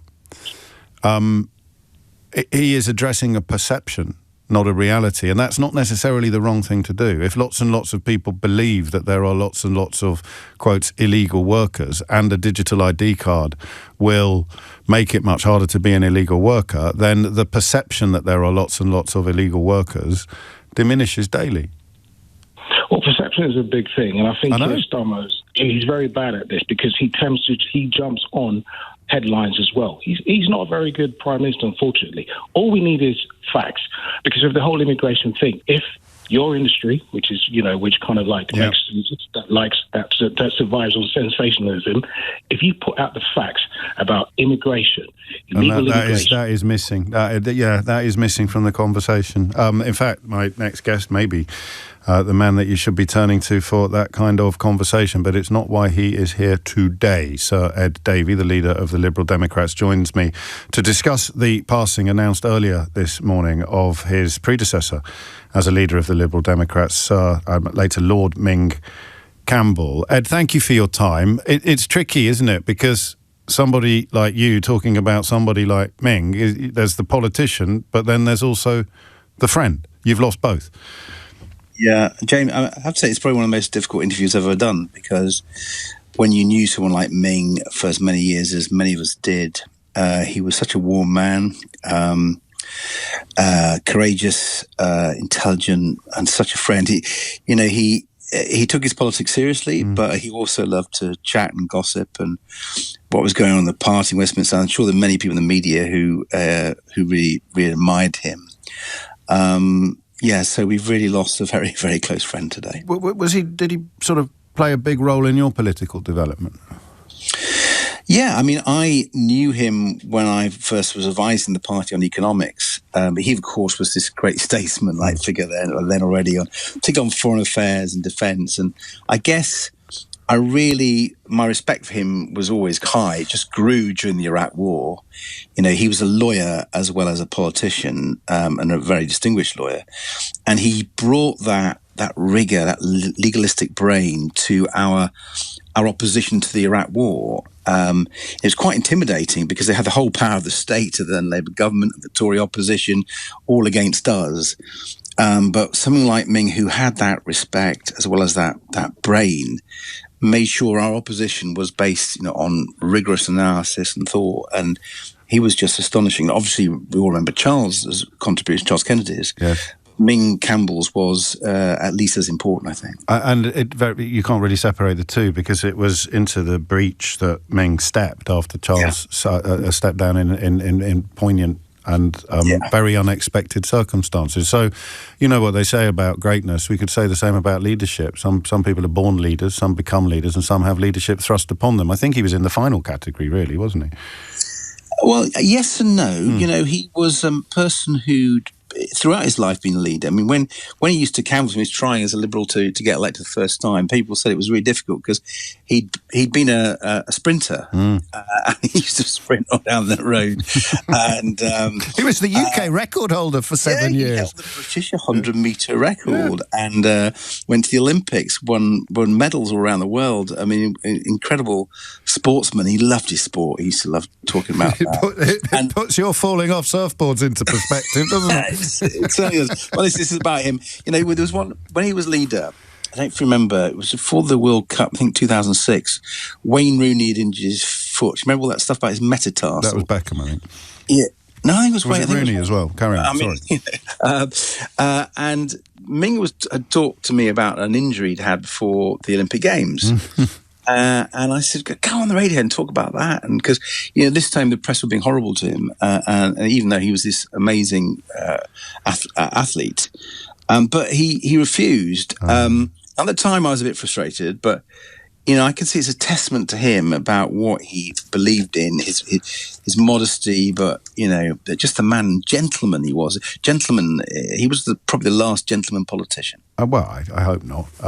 Would old school. Okay, yes, exactly. Would he have allowed himself a feeling of vindication over the Iraq War? Because it's easy to forget how vilified he was by the media for that. That was a very lonely stance that he took. Yeah, he's once said it was one of the most important contributions he made to politics, and I think he was right. It was such a massive occasion and a massive in our history, and you look at all what's gone wrong in that region, how it's washed up on the shores of the world.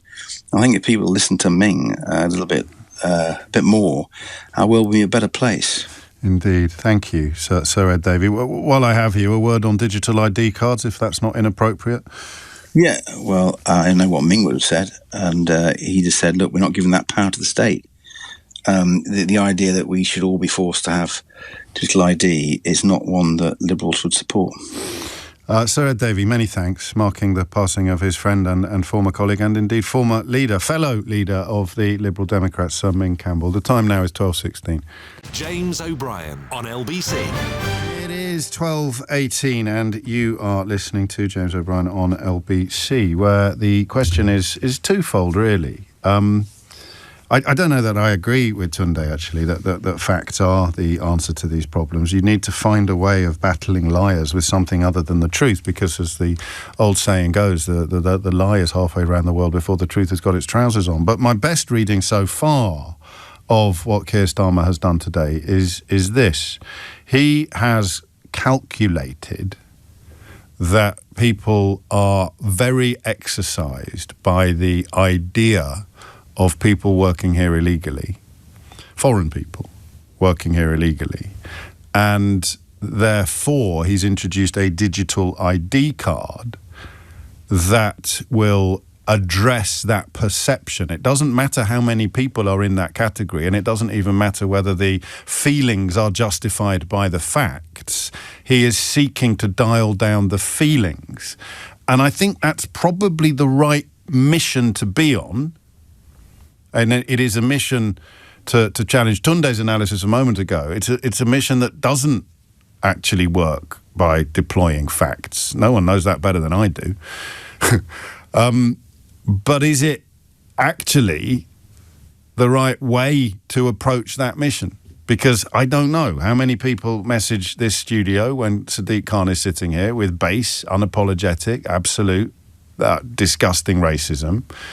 And, of course, many people feel that these campaigns to put flags up everywhere are designed to sort of mark out territory. And that territory isn't inspecting digital ID cards or birth certificates or passports. It is about skin colour. It's about ethnicity.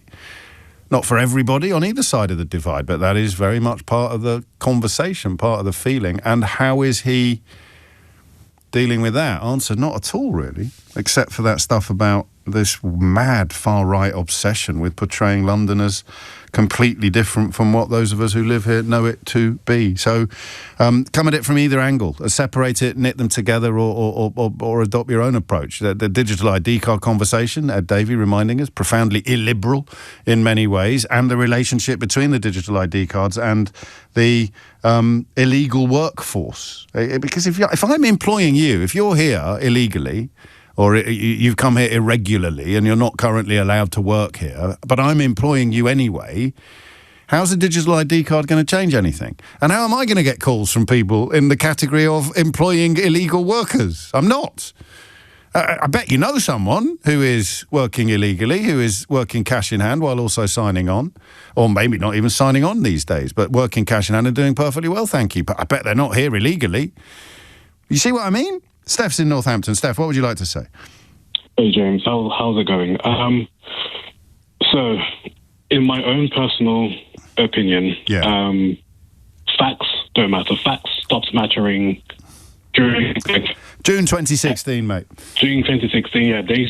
No one cared since then, because what I realized is Farage is able to spread a message that connects to people on a level where they don't care about facts, they care about what they feel. to tell someone that they feel that someone that is coming across well, it's not just him. Boris Johnson was very good at it. All of the Brexiters were flogging something that was non-existent. Yeah, exactly. And we are still seeing that now. We are still seeing that this message is just filled with misinformation, and Starmer can never win against Farage when it comes to immigration. It's never going to happen. Farage has spent the last 30 years in this sector. Steer Karma is just Johnny just come. He's not going to beat Farage on immigration, so he needs to change the message. Deep down, nobody is ever going to believe that Keir Starmer hates foreigners. But whatever he does, and the appeal of Farage is, for good or for ill, the sense that, he's one of us. He hates them all too, apart from the ones he's married to or going out with or in his party. He appeals to the what was once the territory of the British National Party. Exactly. And the real issues that most British people have today, we know aren't caused by foreigners. But when you target them, it makes it so easy for you to rally your base around that. And what Starmer needs to do is he really needs to reposition the entire conversation and move it away from immigration. We spend so little money of our GDP on asylum. So I know when people are angry, they're not angry that we're spending money on asylum because we spend so little.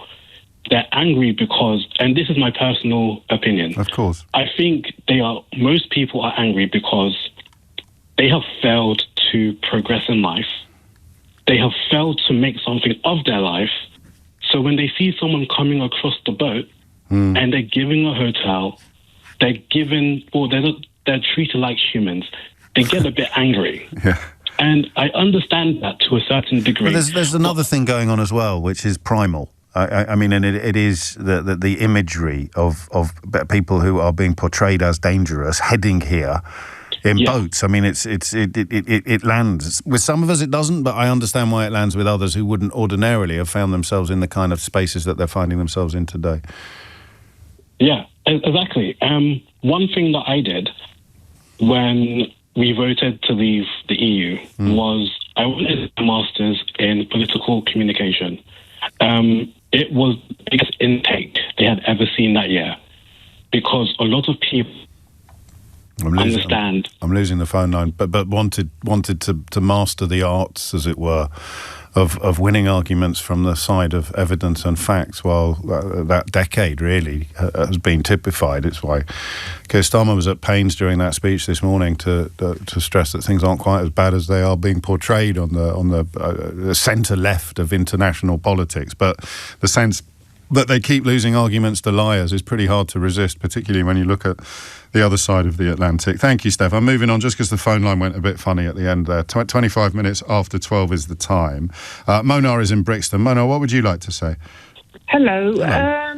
I think you are right in the sense, well, the question is right. Is Starmer addressing the right problem? Yeah. And the answer is it's not. He is addressing one of the few things he can do legislatively, as in a stroke of the pen.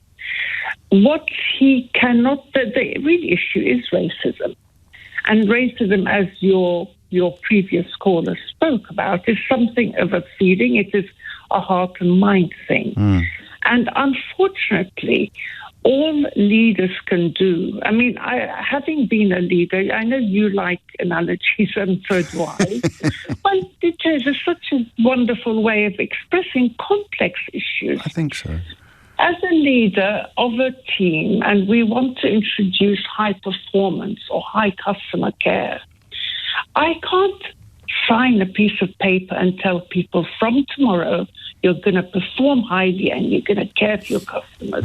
I can't, because there's something deep inside them that customers are idiots or, I'm lazy, why should I work? I don't know. Yes. But all that is in my hand and in my power to do is to be seen, to introduce, not just to be seen, but actually to introduce the things that I can do, which are generally process issues. So introducing good systems for customer service. Or you're describing the art of the possible, I think. Absolutely. And also the same, introduce a good system for asylum, for processing. These are things that are in his hand.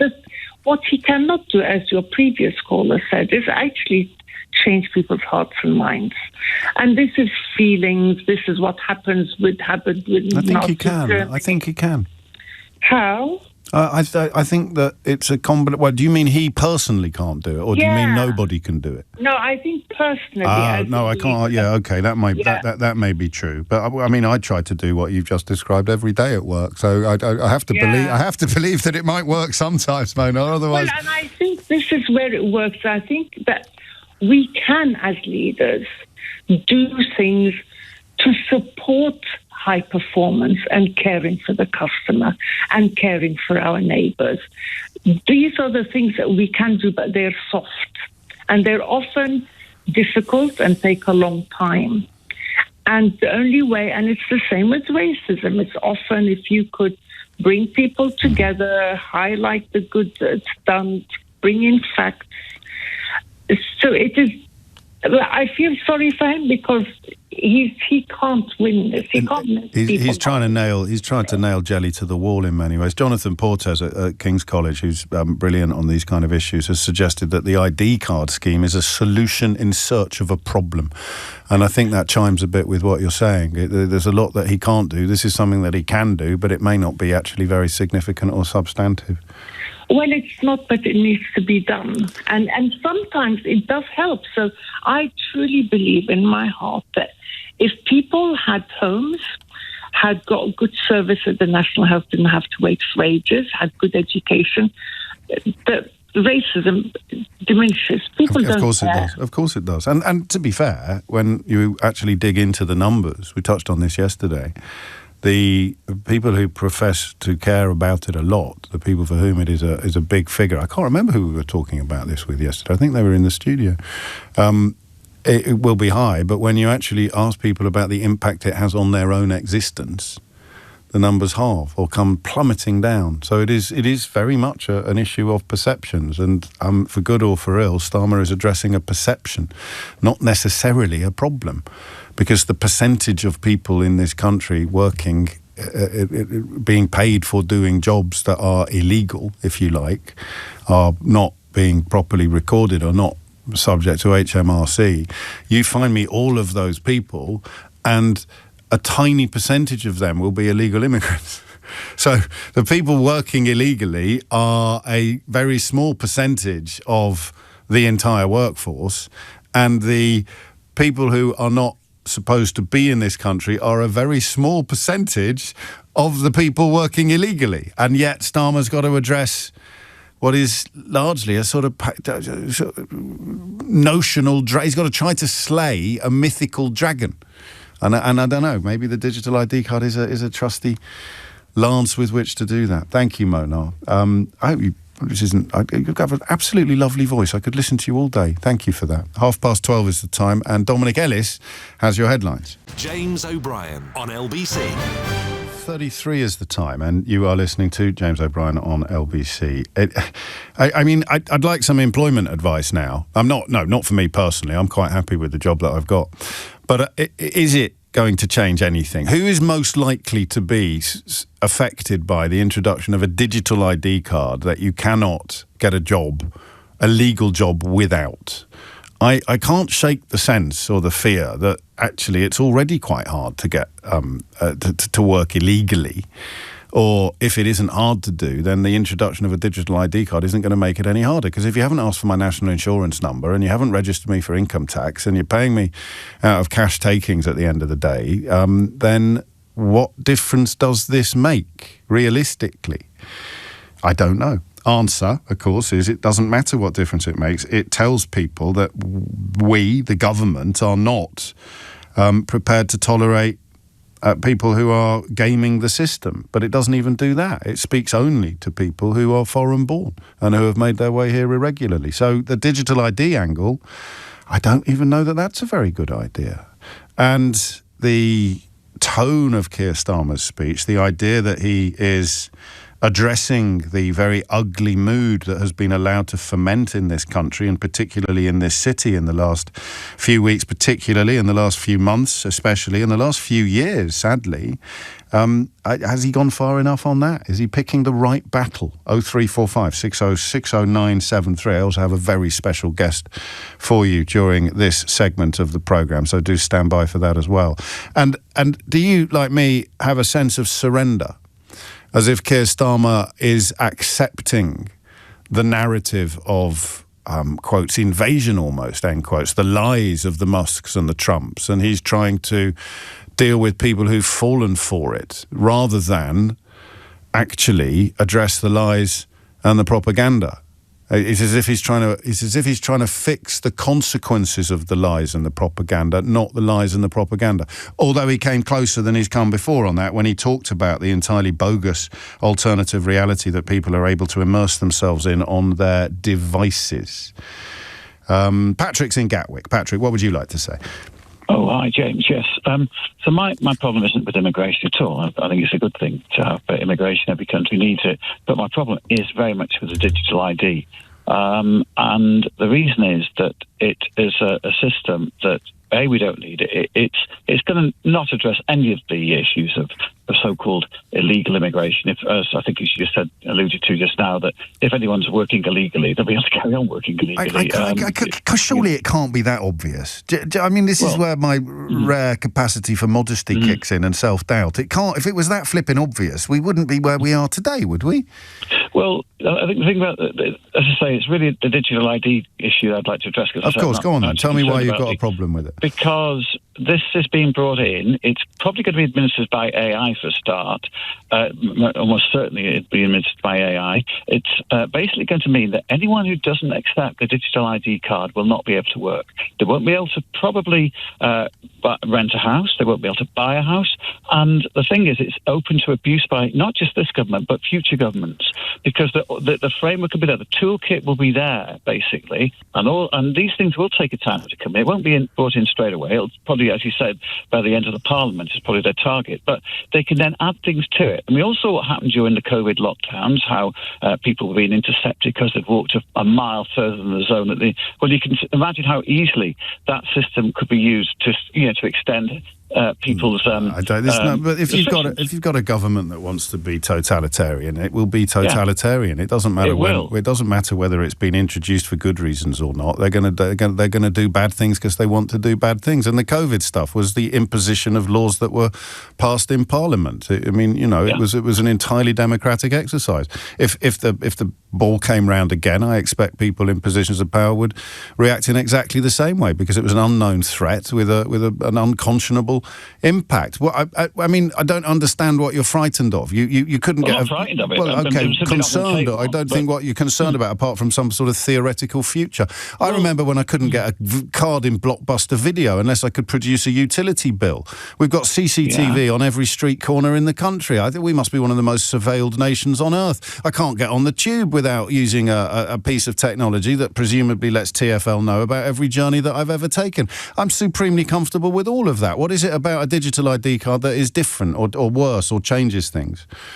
Well, it takes it up a level, because... Does it? 400 million Europeans have got one. Yeah, and that's fine. They want to have them, they can have them. But we've never had a digital ID in this country. Well, nor did they once. They didn't have one until they got one.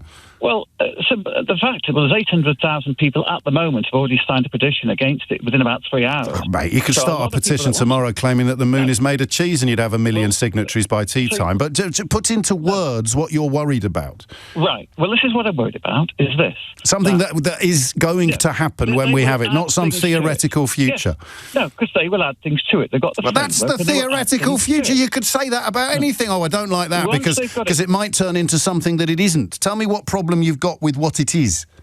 I've got a lot of problem with what it is. Tell me then. Well, I'll tell you now if you'd let me actually tell you. I wish you'd get on with it. Right. First of all, we've got an ID card that's digital. You won't be able to work. You won't be able to rent if you don't take it. Some people will choose not to take it. And if they choose not to take it, they won't be able to feed their families. In the future... I know what they can do. I know what they can do if they want to feed their families or rent a place. What can they do? They can get the digital ID card and they'll be absolutely fine. Well, so tell me why I should be worried. That's a totalitarian state. No, it isn't. You can't rent a place at the moment. When's the last time you rented a flat? Let me give you an analogy. Let me give you a possible, quite an easy... I don't want an analogy. I don't want a theory. I don't want a possibility. Okay. I want a problem. Listen. Right, they then say in the future, right, let's put your vaccination status on. What didn't you not understand about me saying I don't want to hear about the theoretical future? I want to hear about the policy that has been announced. The policy it was not part of their my vaccination status is already on my NHS records. Well, I've not been vaccinated, for example. So I've not been vaccinated, and I'm never going to get vaccinated, and I am never going to take a digital ID card. Simple as that. So, and a lot of people won't take it, and people won't take it. We won't turn the volume back up in a minute and see if we've actually come up with a realistic problem, except a fear of an unknown and unknowable future. But I've got rather more important things to be getting on with. I'd like to introduce you to a friend of mine, a friend of our family, who is undertaking quite an adventure on Sunday. Isabel Murphy is are you 17, Isabel? Yeah. Is a 17-year-old girl who has... an extremely rare form of cancer. There are worldwide trials underway at the moment in search of treatment, but I know you won't mind me saying this, it is a race against time at the very least to find something appropriate. And your treatment has taken it out of you as well, which is why you won't be on Sunday doing what you really wanted to do, which is to actually run the half marathon in Ealing. You're just not up to that at the moment. So what are you going to be doing instead? So I will be doing the Ealing Half Marathon in a wheelchair, which is going to be pushed by some of my fellow students and teachers. And I'm really looking forward to it. And you are trying to raise money for the bursary scheme at St Benedict School in Ealing because it is a scheme that has benefited you. Yes. So my mother couldn't work due to my treatment being so time-consuming. So the school stepped up and provided and helped me. And I thought, how can I give back and how can I help other people? And I thought, the bursary scheme. And that means that other parents who are unable to meet the cost of sending their child to St Benedict School will be able to avail themselves of the education and the pastoral care that you've enjoyed there in recent years. I don't know if I should say this. I can't remember the last time I saw you, or one of the last times I saw you. Were you dressed as Boris Johnson or Dominic Cummings? I was dressed as Dominic Cummings on Halloween. And my daughter was dressed as Boris Johnson as you went off trick-or-treating together. And we should probably... I get into terrible trouble if I forget to say a big hello to your rather cool brother Clem, won't I? It's very important that we do that. So I want some of my listeners, some of the people listening to this programme, to add to your funds. I want them to make a donation. How can they do that? So they can do that by going to my school website and phoning in. So we go to stbenedicts.org.uk, where a pop-up will come up and you've got a nice, easy option to make a donation. I'd urge everybody or anybody listening to at least think about that. Do we know how much you've raised already? At the moment, we have raised about £16,000. Wow. Yeah. Congratulations. You must be chuffed with that. I am very chuffed. Well, let's see if we can boost it up a little bit with LBC listeners. Do you have a target, or are you just grateful for everything? So our target is £28,000, right. Let's see if we can get a little bit closer to that before Sunday comes around. How did you select the people that will be... Because are you going to... I think you're going to run the last few hundred metres, are you? Yeah. So the people who got the job of pushing you around the course, how did we select them? And are we sure they're up to the job, Isabel? Well, we'll see on the day. But no, so my school nurse decided on the teachers and the pupils helping... And they've all been fantastic and incredibly helpful. How big is the team? The team is about 15 or 16 pushers. Right, so I want people to get over to stbenedicts.org.uk.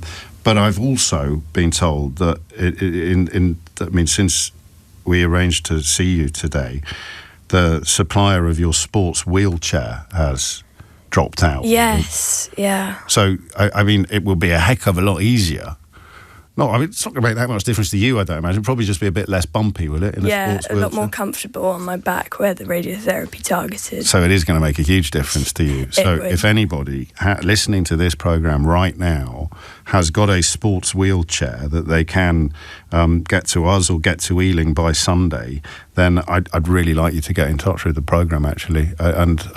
It's a bit niche, isn't it? I don't know how rare they are, but if you do know what I'm talking about, and then you will know what difference it will make to Isabel on Sunday when she does this half marathon, because at the moment you'll be doing it in a bog standard. Common or garden wheelchair. Yeah. Well, let's hope we can find something or someone who may be able to provide us with a sports wheelchair. Give us a ring and we'll put you directly in touch with the school. In the meantime, good luck. Thank you. I mean, it's going to be quite a day, isn't it? It's going to be quite exciting. Quite a day, yeah. We've recently had Cardinal Vincent Nichols send a letter to my school just congratulating and hoping the runners do well. So. And known your school to the cognoscenti known as St. Benny's. St. Benny's, yes. Isabel, it's lovely to see you. Thank you. It really is, especially as you're not dressed as Dominic Cumming. And the very, very, very best of luck on Sunday. Thank you. You're listening to James O'Brien on LBC. The time now is 12:45. James O'Brien on LBC. Thank you for that. A lot of people getting in touch to ask if I can repeat where you can make a donation to Isabel's cause. It's St. Benedict's, so STBENEDICTS.org.uk. If you head over there, you'll find an easy pop-up that allows you to make a donation. And if you have got access to a sports wheelchair that we could use on Sunday, then you will earn my undying gratitude. And I mean that most sincerely. It's obviously going to be a bit of a game changer for everybody involved, but if that is something that you have got access to, or you even perhaps have a little lead that we may be able to follow, then do just give us a buzz on the usual number, and we'll pass on we'll give you the details that you need, or you can contact the school directly, actually. But if anyone can, please do. 12:49 is the time. Quite a lot going on in the final 10 minutes of the programme. I wanted to, in fact I will actually, I just want to play you a clip of the former leader of the FBI, James Comey, because you know that we are fairly comprehensive on this programme in tracking the threats to democracy and never mind decency that Donald Trump poses. But this is another crucial moment in what may, for historians of the future, be the decline of America as a functioning democracy. My family and I have known for years that there are costs to standing up to Donald Trump. But we couldn't imagine ourselves living any other way. We will not live on our knees, and you shouldn't either. Somebody that I love dearly recently said that fear is the tool of a tyrant, and she's right. But I'm not afraid, and I hope you're not either. I hope instead you are engaged, you are paying attention, and you will vote like your beloved country depends upon it, which it does. My heart is broken for the Department of Justice, but I have great confidence in the federal judicial system, and I'm innocent. So let's have a trial and keep the faith.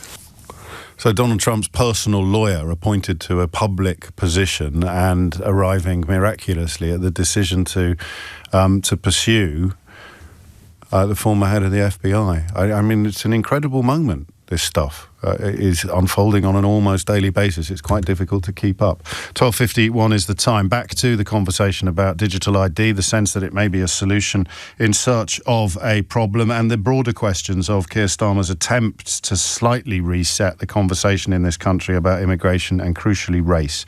Jay is in Birmingham. Jay, what made you pick up the phone? James, I've worked in government for nearly 8 or 9 years of my 10 years of experience in technology. And, from a technical perspective, this isn't just a great feat of consolidating various services for government. It's actually the fact that, in my experience, the existing services that we have for identification have problems and holes in them. I won't go into detail, obviously, and I'm not a civil servant. I have a great love for civil servants because I've worked alongside them. But the higher up you go in that chain, and the higher up you go in that ladder of within the civil service, you start to realise people have big split brains. One technical chief will have this certain view that we are spending, 20 or 30 or 40,000 pounds on one particular service in Azure or AWS every day to just experiment with a certain idea, which ends up just kind of snowballing into nothing. And someone else might disagree with them, and then they're spending another 40 or 50 grand a day. And it's just a ridiculous What about looking at it from the other end of the telescope? But if I am an employer minded to hire or currently hiring illegal workers, this is going to frighten the life out of me, and I'm going to have to change my ways immediately because it's going to be so easy to bust me. Not really. I Why don't not? think that's going to happen because even with the current systems that we have, for example, passports and biometrics, I won't go into detail, but there are flaws, and there are massive flaws. They don't work properly, and what we already have is imperfect but sufficient, if you see what I mean. And the idea that you're going to suddenly be able to create a hurdle that nobody minded to behave like this will be able to get over is, increasingly looking fanciful, which is why I'm increasingly convinced that it is not about that. It's about addressing a perception of unfairness, a perception of ease of access to the workforce. And I did warn you, I said, didn't I, 10 o'clock this morning, I said I don't quite do the digital ID stuff because all the people who object to it on kind of, I should have asked Davey some more questions, they end up sounding a bit bonkers. Not you, Jay. But the political side of it is interesting. The civil liberties arguments always sound a little bit weird. Doesn't mean they're wrong, but they're definitely weird. I spoke to Leo Varadkar, former Taoiseach, on the programme last week, but he also stuck around to do Full Disclosure, which you can hear today. It covers an awful lot of ground, including, I think, why the Irish relationship with the Israel-Palestine situation is rather different in both media and politics than we have in the United Kingdom. And also, of course, the rearview mirror of his career, because he was in the top job when we took it upon ourselves as a population or as an electorate to behave like absolute Egypts. During the Brexit negotiations, which was where you kind of excelled yourself according to most analyses, how significant was British political ignorance of Ireland during those talks? From politicians, not from commentators. Well, it was, to be honest, it was politicians, media, and also at official civil service level as well. Really? That was by no means universal. Sure. But some people. Yeah, well, some and a lot didn't have much of an understanding of Ireland or Northern Ireland, and I think that was very apparent by the fact that the impact on Ireland and Northern Ireland in particular never really featured at all in the referendum debates. What were you thinking watching that? There were one or two exceptions.